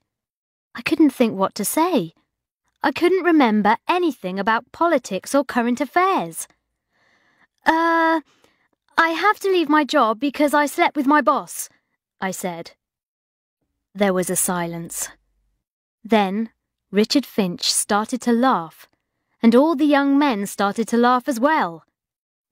"Bridget Jones," said Richard at last. "Welcome to Good Afternoon. Take a seat, my darling." Monday the 28th of August. I got a letter from Richard Finch offering me a job, I think. This is all it said. "Okay, my darling, you're on." Tuesday the 29th of August. Weight 9 stone 2. Alcohol units 0. Very good. Cigarettes 3. Good. Calories 1,456. 10:30 a.m. Office. I just called Patchouli. She said I must start in a week. I don't know anything about television, but I don't want to work with Daniel anymore. I had better go and tell him. 11:15 a.m. I can't believe this. Daniel stared at me white-faced. "You can't do this," he said. "Have you any idea how difficult the last few weeks have been for me?" Then Perpetua burst in. She must have been listening outside the door. "Daniel," she shouted, "how can you be so selfish? It was you who finished with Bridget, so let her go." I suddenly love Perpetua.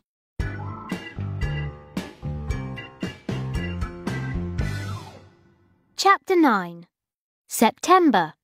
A new job. Monday the 4th of September. Weight 9 stone.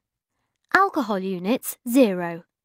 Cigarettes 27. Calories 15. Minutes spent having imaginary conversations with Daniel 145. Good, better. 8 a.m. Today is the first day at my new job. 8:30 a.m. Mum just rang. I thought she was going to wish me good luck. "Guess what, darling?" she began.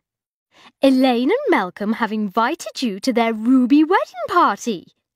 They've been married for 40 years and they're having a party to celebrate." Who were Elaine and Malcolm? Oh yes, Mark Darcy's parents. "He told Elaine he thought you were very attractive," my mother said. "Really?" I said, feeling pleased. "Well, I'm sure that's what he meant anyway, darling." "What exactly did he say?" I asked. "He said you were very, well, bizarre." "But, Mother, bizarre means weird," I said. "Yes, but it's a lovely word, isn't it?" said my mother. "Anyway, you can ask him all about it at the wedding party." 9 p.m. I'm in bed, completely exhausted. Starting a new job is very tiring. There was a meeting at 9:30. I was late, but it wasn't my fault. I was stopped at the door of the TV studios by the security guards. I had to wait until Patchouli, Richard's assistant, came to get me. She arrived at last with 2 huge dogs. "They're Richard's," she said, dragging the dogs away. "Aren't they brilliant? I'll just take them out to the car." "Won't I be late for the meeting?" I asked, but Patchouli wasn't listening. So by the time I got into the office, the meeting had started. Everyone turned round and stared at me. It was really embarrassing. Saturday the 9th of September. Weight 8 stone 12. Alcohol units 4. Cigarettes 10. Calories 1,876. Minutes spent having imaginary conversations with Daniel 24. Excellent. 11:30 a.m. I was just preparing my breakfast when suddenly my mother burst into my flat. "Guess what, darling?" she said. "What?" I asked. "Malcolm and Elaine are having the Ruby wedding party at Mark's house. Mark's bought a big house in Holland Park, that very fashionable area. What are you going to wear?" "Are you going with Julio or Dad?" I asked. "Oh, darling, I don't know. Probably both of them," she said. "You can't do that." "But Daddy and I are still friends, darling. I'm just friends with Julio as well. Anyway, I'll tell Elaine you'd love to come, shall I? I must go. Bye." Saturday the 23rd of September. Weight 9 stone. Alcohol units 0. Cigarettes 0. Replies written to Mark Darcy's invitation 14. But writing the replies has replaced the imaginary conversations with Daniel. 10 a.m. Right. I am going to reply to Mark Darcy's invitation and tell him I won't be able to go to his party. There is no reason for me to go. Anyway, I would miss my favourite TV programmes. Oh, the telephone is ringing. It was Dad. Bridget, are you coming to the Darcy's party next Saturday? He said. Your mother and that Portuguese man will be there. I want to show them I don't care and I need you to support me. Please come. 11:30 a.m. I've replied to Mark Darcy. I've accepted his invitation. Tuesday the 26th of September. Weight, 8 stone 13. Alcohol units, 0. Cigarettes, 0. Calories, 1,256. Thoughts about Daniel, 0. Negative thoughts, 0. I'm getting on really well at Good Afternoon. I think I might have a special talent for popular TV programmes. Richard Finch has got an idea about fire stations. He wants me to go to a fire station in Lewisham in South London and interview the firemen. I have to go there tomorrow at 11 a.m. I'm going to be on television. I am going to ring all my friends and tell them to watch the programme. I'm going to tell Mum straight away. Wednesday the 27th of September. Weight, 8 stone 11. I've lost weight because I'm so embarrassed. Alcohol units, 3. Cigarettes, 0. I wasn't allowed to smoke in the fire station. But then I had 12 within an hour. Calories, 1,584. 9 p.m. I've never been so embarrassed in my life. I spent all day getting ready for the interviews at the fire station. Richard Finch had told me that when they started filming at 5 o'clock, I had to slide down the fireman's pole. The firemen use this pole when they are called out to an emergency. At 5 o'clock, I was ready at the top of the pole. Suddenly, I heard Richard's voice in my earpiece shouting, "Go, go, go, go, go!" So I started to slide down the pole. Then he shouted again, "Newcastle, go, go, go! Bridget, wait in Lewisham. We'll film you in about 30 seconds." But it was too late. I was halfway down the pole. I started to try and pull myself back up. Then suddenly Richard shouted again, "Bridget, what are you doing? The camera's on you now. You're supposed to be sliding down the pole, not trying to climb up it. Go, go, go!" I smiled in a mad kind of way at the camera and dropped myself down. I landed at the feet of the fireman I was supposed to interview. "Lewisham, we've run out of time," shouted Richard in my ear. "Finish the interview, Bridget." "And now, back to the studio," I said. Thursday the 28th of September. Weight, 8 stone 12. Alcohol units, 2. Cigarettes, 11. Calories, 1,850.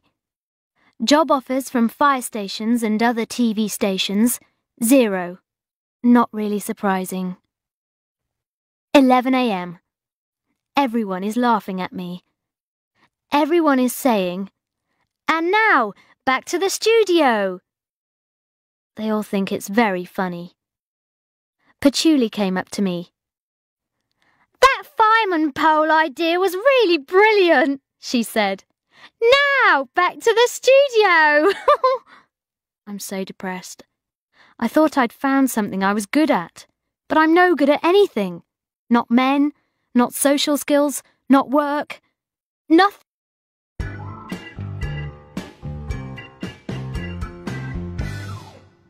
Chapter 10. October. A date with Darcy. Weight, 8 stone 11. Alcohol units, 0. Very good, especially for a party. 4 a.m. I've had a very surprising evening. Dad and I went to the Darcy's Ruby wedding party. I had a shock when we arrived. Mark Darcy's house is huge. It is painted white and it looks like a wedding cake. All the trees around were hung with red lights and shiny red hearts to celebrate the ruby wedding. We went down a stairway lit by heart-shaped candles on each step. The stairs led down into a huge room leading onto the garden. The whole room was lit by candles. The waiters brought round large silver trays with champagne and delicious food. All the guests were happy and laughing. The only guests who were not happy were my mother and Una Alconbury. "What do you think of this party, Pam?" Una said to my mother. "I think it's very showy," said my mother. "The Darcys just want everyone to know how much money they have." I glanced round nervously.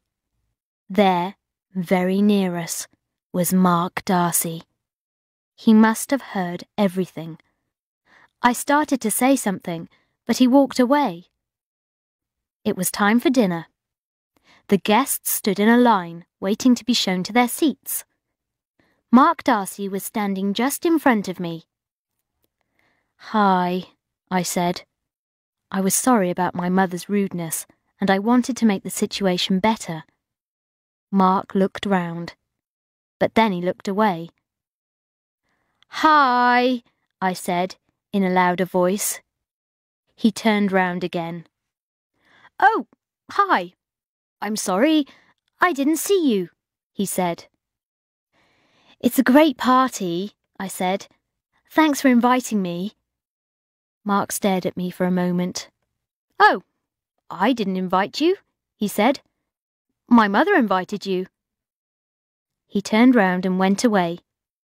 Then Natasha appeared, wearing a beautiful gold dress, and took his arm. All the guests had places at the table with their names on cards. I was sitting next to Geoffrey Alconbury. "So, how's my little Bridget?" said Uncle Geoffrey. "Una tells me you've broken up with your boyfriend. When are we going to get you married off?" After the meal, I decided to go and look at Elaine and Malcolm's ruby wedding presents. I went into the room where the presents were on show. "What are you doing?" said a voice. It was Mark. I didn't know what to say. Perhaps he thought I was trying to steal the presents. "I'm just looking at the presents," I said. Just then, Natasha appeared in the doorway. "Oh, hi," she said when she saw me. "Aren't you wearing your bunny girl costume today?" She laughed. I went outside for some fresh air and a cigarette. It was a wonderful warm night. The moon and stars shone brightly. A young boy approached me. He was blonde and quite attractive. "Hi," said the boy. He lit a cigarette and came towards me. "I'm Simon. Would you like to dance? Out here in the garden. Just for a moment." "I don't know," I said. "Please," said Simon. "I've never danced with an older woman before." "Oh, sorry, I didn't mean—" He took my hand and we started dancing. Then a voice said, "That's enough now, Simon." It was Mark Darcy. "Go back inside." Simon walked off in an embarrassed way. "Bridget, will you dance with me?" asked Mark. "No," I said. Then I went on. "But I'm very glad you asked me to your party. It's fantastic. Thank you very much." Mark started walking around. He pushed his hands through his hair. "Bridget," he said. Have you read any good books lately?" I couldn't believe it. Mark Darcy was asking me about books again. It was the same question that he had asked me at Una Alconbury's turkey lunch. "Mark," I said, "why don't you ask me something else?" "Well," he said, will you have dinner with me, Bridget?" I stopped and stared at him suspiciously. "Did my mum tell you to ask me that?" I said. "Or Una Alconbury?" "No," he replied. Please don't ask me if I've read any good books again, I said. He stared at me. But Una Elkenbury told me you know a lot about books, he explained, and that you have a very glamorous life with millions of men taking you out. I heard about Daniel. I'm sorry. Why don't you like him? I asked. He slept with my wife, replied Mark. It was 2 weeks after our wedding. I stared at him in shock. Then a voice shouted from the house. Mark! It was Natasha. Mark, what are you doing down there? You're so different from all the other girls I know, said Mark. No other girl would wear a bunny tail or... Mark! Shouted Natasha again. But you're going out with Natasha, I said. I'm not anymore, he said. Let's have dinner sometime, all right? Okay, I whispered. Okay. I gave Mark my address and phone number, and we arranged to have dinner next Tuesday. Tuesday the 3rd of October. Weight 8 stone 12. Alcohol units 3. Very good. Cigarettes 21. Bad. 7:30 p.m. I am in a complete panic. Mark Darcy is coming round to pick me up in half an hour. I've just got home from work and I need to wash my hair. 7:50 p.m. Oh God, I still haven't washed my hair. I'll quickly get into the bath. 8 p.m. I'm drying my hair now with my hairdryer. I very much hope Mark Darcy is late because I'm still not ready. 8:05 p.m. My hair is almost dry now. I just have to put on my makeup. 8:15 p.m. He's still not here. 8:20 p.m. I'm almost ready now. Perhaps I'll change my dress. 8:30 p.m. This is weird. He's more than half an hour late. 9 p.m. I can't believe it. Mark Darcy has decided not to come. The rat! Thursday the 5th of October. Weight 8 stone 13. Bad. Chocolate bars 4. 11 a.m. I'm in the toilets at work. Richard Finch has given me a job to do. Right, Bridget, he said. It's the end of the Isabella Rossellini trial today. They're going to decide if she's innocent or guilty. Go down to the High Court and interview her. I had no idea what he was talking about. You do know who Isabella Rossellini is, don't you? Said Richard. You do read the newspapers sometimes? Yes, of course, I said. I didn't want to say that I had never heard of Isabella Rossellini. I'm going to meet the camera crew at the law courts. I have to report on a story for television without knowing what it is about. 11:05 a.m. I just came out of the toilets and found Patchouli outside with Richard's dogs. Are you okay? She asked. You look a bit worried. No, I'm fine, I said. Are you sure? She stared at me for a moment. Listen, Richard didn't mean Isabella Rossellini. He's thinking of Eleanor Rossini, right? Oh, now I understand. Eleanor Rossini is a children's nanny. She's accused of murdering her employer, but she says she killed him because he tried to attack her. I grabbed a couple of newspapers and ran for a taxi. 3 p.m. I can't believe what just happened. I was outside the High Court with a crowd of reporters. We were waiting for the trial to end when I realised I needed some cigarettes. Do you think it's okay if I go to the shop on the corner? I asked the cameraman. Yes, he said. I'll come and get you if the trial ends and Eleanor comes out. I was just standing in the shop when a man came in. Can you give me a box of chocolates? He asked. I turned round. It was Mark Darcy. He was wearing the clothes lawyers wear in court. He just stared at me. Where were you last night? I asked. I'd like to ask you the same question, he replied coldly. Then the camera assistant rushed into the shop. Bridget, he shouted. We've missed the interview. Eleanor Rossini's come out and gone. Missed the interview? I said. Oh, God, I'll be sacked. I'll lose my job. Did the other reporters get interviews with her? Actually, nobody got interviews, said Mark Darcy. Didn't they? I said. But how do you know? Because I was the lawyer who was defending her, and I told her not to give any interviews, he said. Look, she's out there in my car. As I looked, Eleanor Rossini put her head out of the car window and shouted, Hurry up with my chocolates, Mark! So, where were you last night? Asked Mark Darcy. Waiting for you? I said. What? At 8:05? I rang on your doorbell 12 times.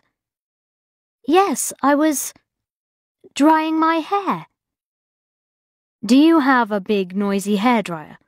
Asked Mark suddenly. Yes, I said proudly. Why? Maybe you should get a quieter hairdryer or dry your hair earlier, he said, laughing.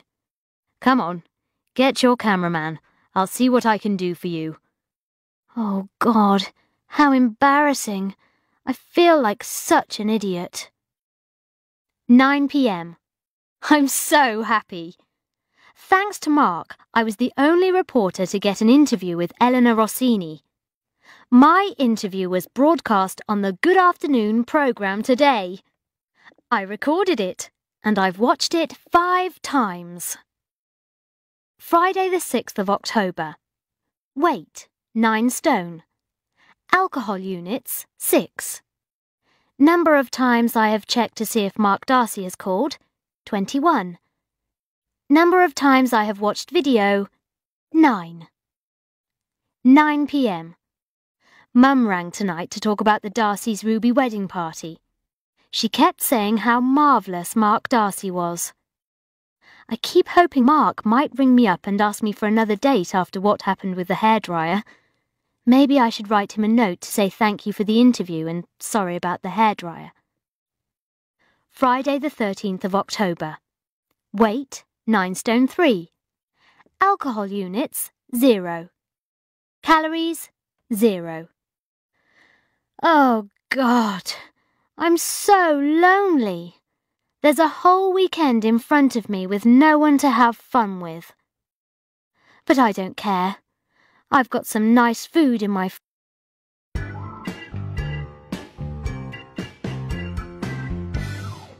Chapter 11. November. A criminal in the family.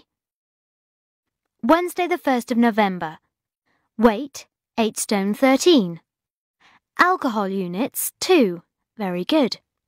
Cigarettes, 4. Mark Darcy still hasn't called me. But Jude has had a brilliant idea. Why don't you have a dinner party and invite him, she said. It's not like asking him on a date.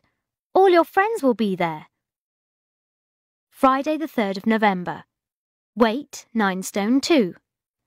Alcohol units, 2. Cigarettes, 8.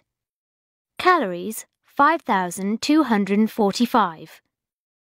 11 a.m. I'm very excited about the idea of a dinner party. I've bought a marvellous new cookery book by a famous international chef. He makes cooking sound very easy. Thursday the 9th of November. Weight, 8 stone 13. Alcohol units 5. Cigarettes 12. Calories 1,456. I've decided to have the dinner party on Tuesday the 21st of November. Mark Darcy seemed very pleased when I rang him up. "What are you going to cook?" he said. "Are you good at cooking?" "Actually, I'm going to use a recipe by a famous international chef," I said. Mark Darcy laughed. "Well, don't do anything too complicated," he said. "Remember, everyone's coming to see you, not just to eat your food." Monday the 20th of November. Weight 8 stone 12. Very good. Cigarettes 0. Alcohol units 3. Calories 200. 7 p.m. I've just got back from the supermarket. I bought a lot of things for the dinner party. I've got to start preparing the food tonight. First, I'm going to make soup. The recipe says I have to boil some vegetables. I have to tie the vegetables together with string to make the soup taste better. But I only have bright blue string. Oh well, I'm sure it will be okay. I'm going to make a lovely dessert with oranges. I bought 36 oranges from the supermarket. Now I have to peel them and slice them. It won't take long. 1 a.m. I'm too tired to stay awake now. Tuesday the 21st of November. Weight 8 stone 11. Alcohol units 9. Very bad. Cigarettes 37. Very, very bad. Calories 3,479. Terrible. 5 p.m. Oh God, this has been a terrible day. My mother rang me at work. "Hello, darling. It's Mummy here. I just called to say goodbye before I go." "Go? Go where?" I asked. "Oh, Julio and I are going to Portugal for a couple of weeks," she replied. Bridget, I was just wondering, could you lend me some money? Just a couple of £100. "I'm in the middle of work," I said. "How will I get the money to you?" "I'm outside the bank just across the road from your office," she said. "Meet me there in 5 minutes." I went downstairs to the cash point machine and took some money out. Just then, I saw my mother hurrying towards me. It was raining, but she was wearing sunglasses. "Oh, there you are, darling. You are sweet," she said, grabbing the money from my hand. "Thank you very much. I must go. Goodbye." "What's going on?" I asked, suspiciously. "What are you doing here? Why can't Julio lend you the money?" For a moment, she looked frightened. Then she smiled. "I'll be fine," she said. "Take care." She hugged me quickly. Then she ran back across the road. 7 p.m. I just got home. Right.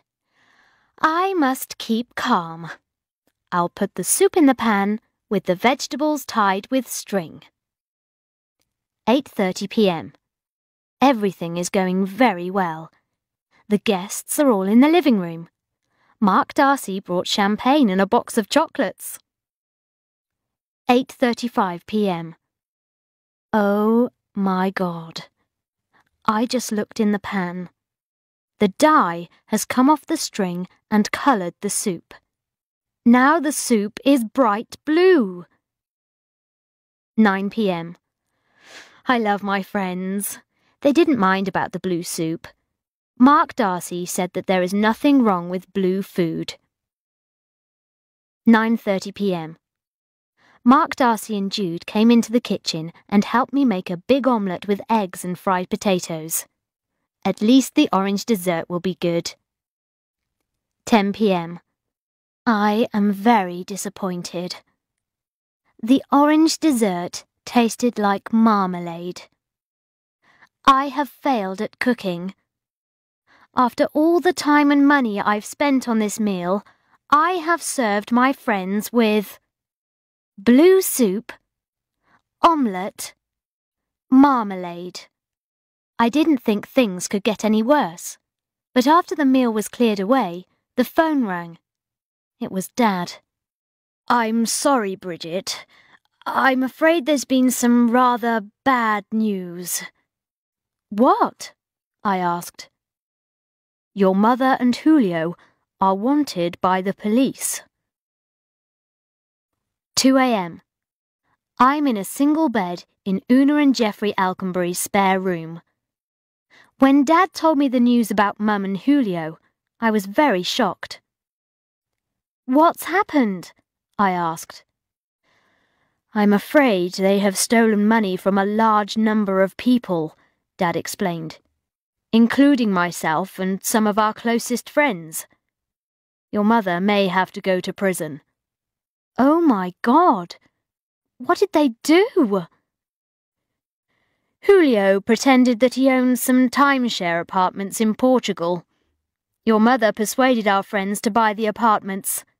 They gave Julio money, people like Una and Jeffrey, and Malcolm and Elaine Darcy." "Oh my God! Mark Darcy's parents!" "So, what happened?" "The apartments didn't exist. Your mother gave Julio a lot of money too. She has borrowed money from the bank and remortgaged our house. So if we can't pay the money back to the bank, they can take our house away. We'll have no home, and your mother will be a criminal." Jude came into the room. I told her what had happened. She didn't say anything, but immediately went to fetch Mark Darcy. "This is all my fault," he said. "I knew there was something wrong about Julio. I heard him talking on the phone at the fancy dress party. But I didn't know he had taken money from my parents. Where's your mother now?" "I don't know," I said. "Portugal, I think." "Where's your father?" asked Mark.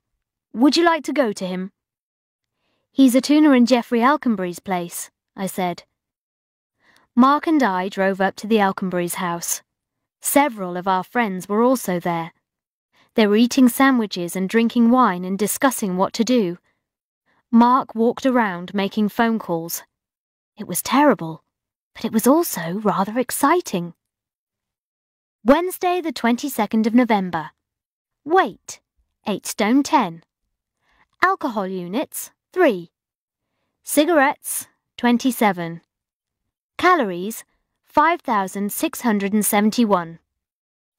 10 a.m. I'm back in my flat.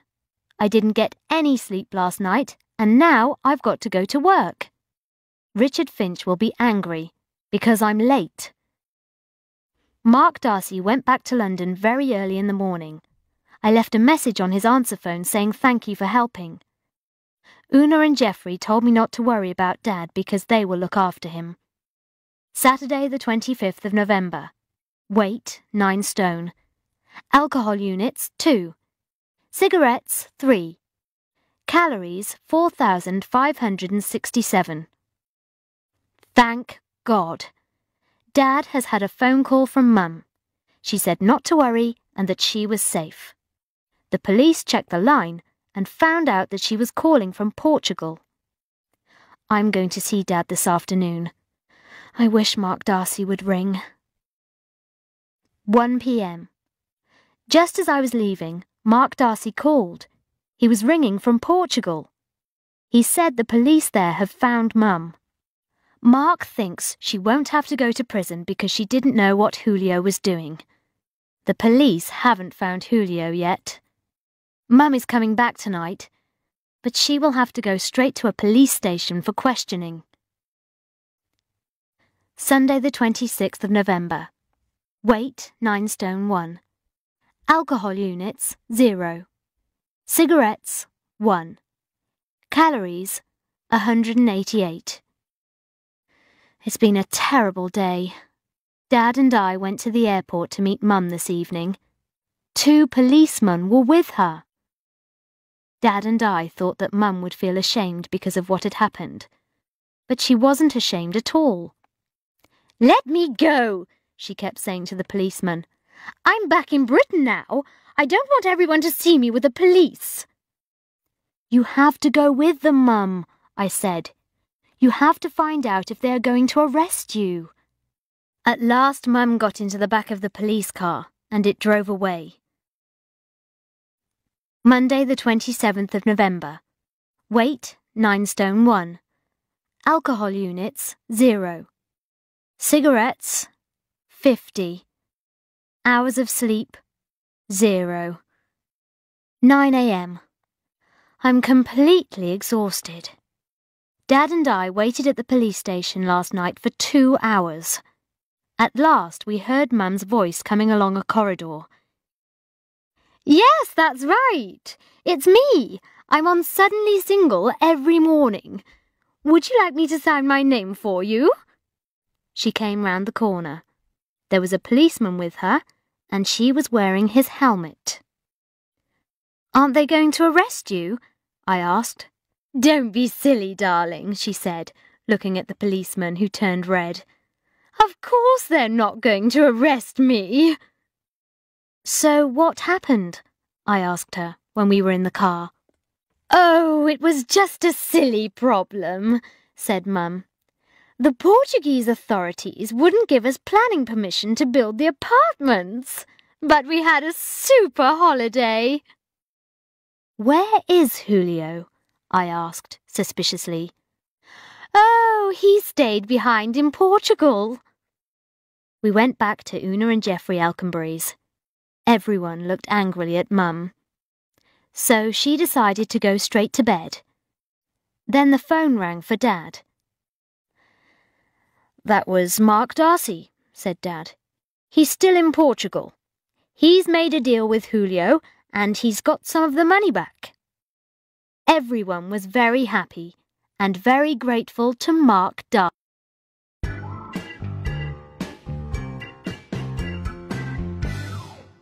Chapter 12. December. An excellent year's progress. Monday the 4th of December. Weight, 9 stone 2. Must lose some weight before Christmas. Alcohol units, 3. Cigarettes, 7. Calories, 3,876. Oh dear. I've just been to the supermarket. The shops are all beginning to get ready for Christmas. Mark Darcy still hasn't called me. Tuesday the 5th of December. Weight, 9 stone 2. I really am going to go on a diet today. Alcohol units, 4. Cigarettes, 10.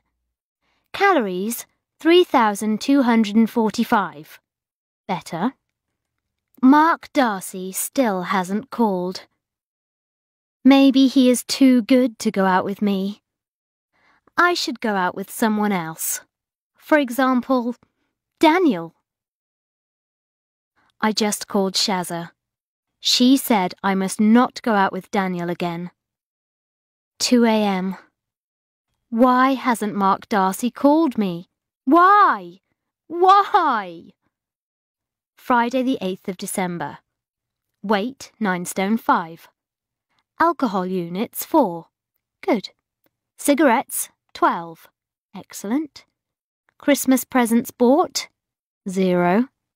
Cards sent, 0. 4 p.m. Jude just called. She said, "See you at Rebecca's place on Sunday." "Rebecca's place?" I said. "What's happening at Rebecca's?" "Oh, hasn't she—" "She's just having a few friends round. I think it's a kind of dinner party." "I'm busy on Sunday," I said. This wasn't true, but I didn't want to tell Jude that I hadn't been invited. Why had Rebecca invited Jude and not me? 9 p.m. I had a drink with Shazza, and she said, What are you wearing to Rebecca's party on Sunday? Midnight. I must not get upset about not being invited to Rebecca's party. It's not important. 5:30 a.m. Why hasn't Rebecca invited me to her party? Why? Saturday the 9th of December. Christmas parties to look forward to? 0. 7:45 a.m. I was woken up by a call from my mother. Hello, darling. Are you coming to the Vibrant TV party on Tuesday? She asked brightly. Everyone's going. Vibrant TV is the name of the TV company I work for. I haven't been invited, I said. Maybe you haven't worked there long enough, she said. But, Mum, I interrupted, you don't work for Vibrant TV. Well, that's different, darling, she said. I've got to go now. Bye! 11:30 a.m. I called Tom to see if he wanted to go out tonight. Sorry, he said. I'm busy. But I'll see you tomorrow at Rebecca's party. Tom has only met Rebecca twice, and I've known her for 9 years. So why has she invited Tom and not me? 2 p.m. I went shopping and bumped into Rebecca in a department store. Hi, I said excitedly. Oh, hello, she said in a cold voice. I can't stop to talk, I'm in a hurry. As she left the shop, I tried not to cry. Christmas is supposed to be a time of happiness, for families, romance, warmth and presents. But if you have no boyfriend, your mother is going out with a Portuguese criminal, and your friends don't want you anymore, it's very sad and lonely. Monday the 11th of December. I returned from work to find a message from Rebecca on my answer phone. Bridget, this is Rebecca. I know you work in TV now and you go to glamorous parties every night. I know you're too busy to come to an old friend's party, but you could have replied to my invitation. I called Rebecca immediately, but there was no reply. I decided to go round to her place. As I was going downstairs, I met Dan, the Australian guy who lives in the flat underneath. Hi, he said. Did you get your mail? I've been putting it under your door so you don't have to come downstairs in the cold every morning. I rushed back upstairs and went into my flat. I lifted up the doormat. There, under the mat, was a little pile of letters, Christmas cards, and invitations. They were all addressed to me. Thursday the 14th of December. Weight, 9 stone 3. Alcohol units, 2. Cigarettes, 14. Calories, 1,500. Parties, parties, parties. Everyone is inviting me to Christmas parties. Friday the 22nd of December. It's nearly Christmas. I've started thinking about Daniel again. I can't believe that he hasn't sent me a Christmas card. Saturday the 23rd of December. Weight, 9 stone 4. Alcohol units, 12. Cigarettes, 38.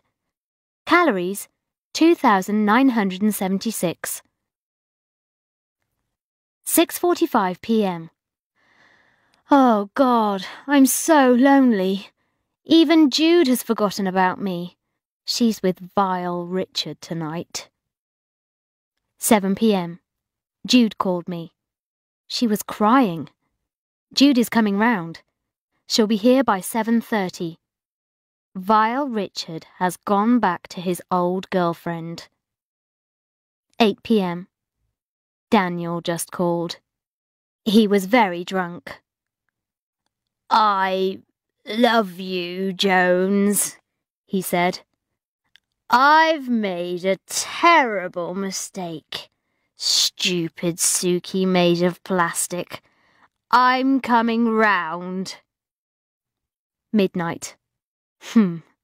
Neither of them came round. Vile Richard changed his mind and came back to Jude. And Daniel called at 10 o'clock. He said he was watching the football. I'm completely alone. My whole year has been a failure. Sunday the 24th of December. Weight 9 stone 4. Alcohol units 1. Cigarettes 2. Calories 1 million. Number of warm festive thoughts 0. Midnight. I'm at my parents' house. Once again, I am spending Christmas Eve alone in my parents' house in a single bed. It's so embarrassing. Monday the 25th of December. Weight 9 stone 5. Alcohol units 2. Cigarettes 3. Calories 2,657. Number of crazy Christmas presents 12. 12:30 p.m. I went downstairs to find Mum and Doona in the kitchen preparing the vegetables for Christmas dinner. Every Christmas my mother and Una have a terrible argument about the gravy, the sauce made with the juices from the turkey. Both of them think they know the best way to make gravy. They had just started arguing when there was a terrible crash. Then a figure burst through the French windows from the garden. It was Julio. He was holding a bottle of wine. He walked over to my dad. "You sleep with my woman," he said. "Ah," said Dad. "Merry Christmas. Would you like a drink?" "You sleep," said Julio, dangerously, "with my woman." He looked very wild, drunk and exciting. "Oh, Julio, you naughty person," said Mum, in a voice like a little girl. Oh, God, she was still in love with Julio. "You sleep," said Julio, pointing at Dad. "With him." Then he rushed upstairs. "Please can you ask everyone to sit down," said Mum to Dad, "and start serving dinner." She followed Julio upstairs. I looked out of the window and had a great shock. Mark Darcy was walking across the garden. The next minute, he had entered the living room through the French windows. "Everyone keep quiet," he said. "The police are outside. I'm not sure if Julio's violent. We need to get your mum to come downstairs. Then the police can go upstairs and arrest him." I had a brilliant idea. I knew exactly how to get Mum to come down. "OK, leave it to me," I said. I walked to the bottom of the stairs. "Mum," I shouted, "Una is spoiling the gravy. Can you come down?" Immediately, my mother ran downstairs and into the kitchen. 2 policemen ran upstairs and brought down Julio. They took him away. Suddenly, I felt a strong hand on my arm. "Come on," said Mark Darcy. "What?" I said. "Don't say what, Bridget. Say pardon," said Mum. "Mrs. Jones," said Mark firmly, "I am taking Bridget away to celebrate Christmas." I took Mark Darcy's hand. "Merry Christmas, everyone," I said. "I expect we'll see you all at the New Year's Day turkey lunch." This is what happened next. Mark Darcy took me to a hotel for champagne and Christmas lunch. It was very easy to talk to him. He told me all about Julio. Mark had met Julio in Portugal, but Julio had refused to return the money he'd stolen. But then I thought of a way to make Julio come back to England, Mark said. "What?" "Don't say what, Bridget. Say pardon," he said, and I laughed. "I realised that Julio really loves your mother," Mark went on. "So I told him she was spending Christmas with your dad." Julio was so jealous that he came straight back to England. So then the police could arrest him. That was very kind of you, I said. But why did you do it? Bridget, he said, isn't it obvious? Oh, God! I realised that everything Mark Darcy had done to help my family was because he loved me. It was a wonderful feeling. Later, we went upstairs and had more champagne. Why didn't you ring me up before Christmas? I asked suspiciously. I left you 2 messages. I didn't want to talk to you till I'd finished the job, and I didn't think you liked me very much. What? Don't you mean pardon? He said, laughing. January to December. A summary. Alcohol units, 3,836. Not good. Cigarettes, 5,277. Weight gained, 5 stone 2 pounds. Weight lost, 5 stone 3 pounds. Excellent. Valentines, 1. Boyfriends, 2. Nice boyfriends, 1. Number of New Year resolutions kept, 1. An excellent year's present.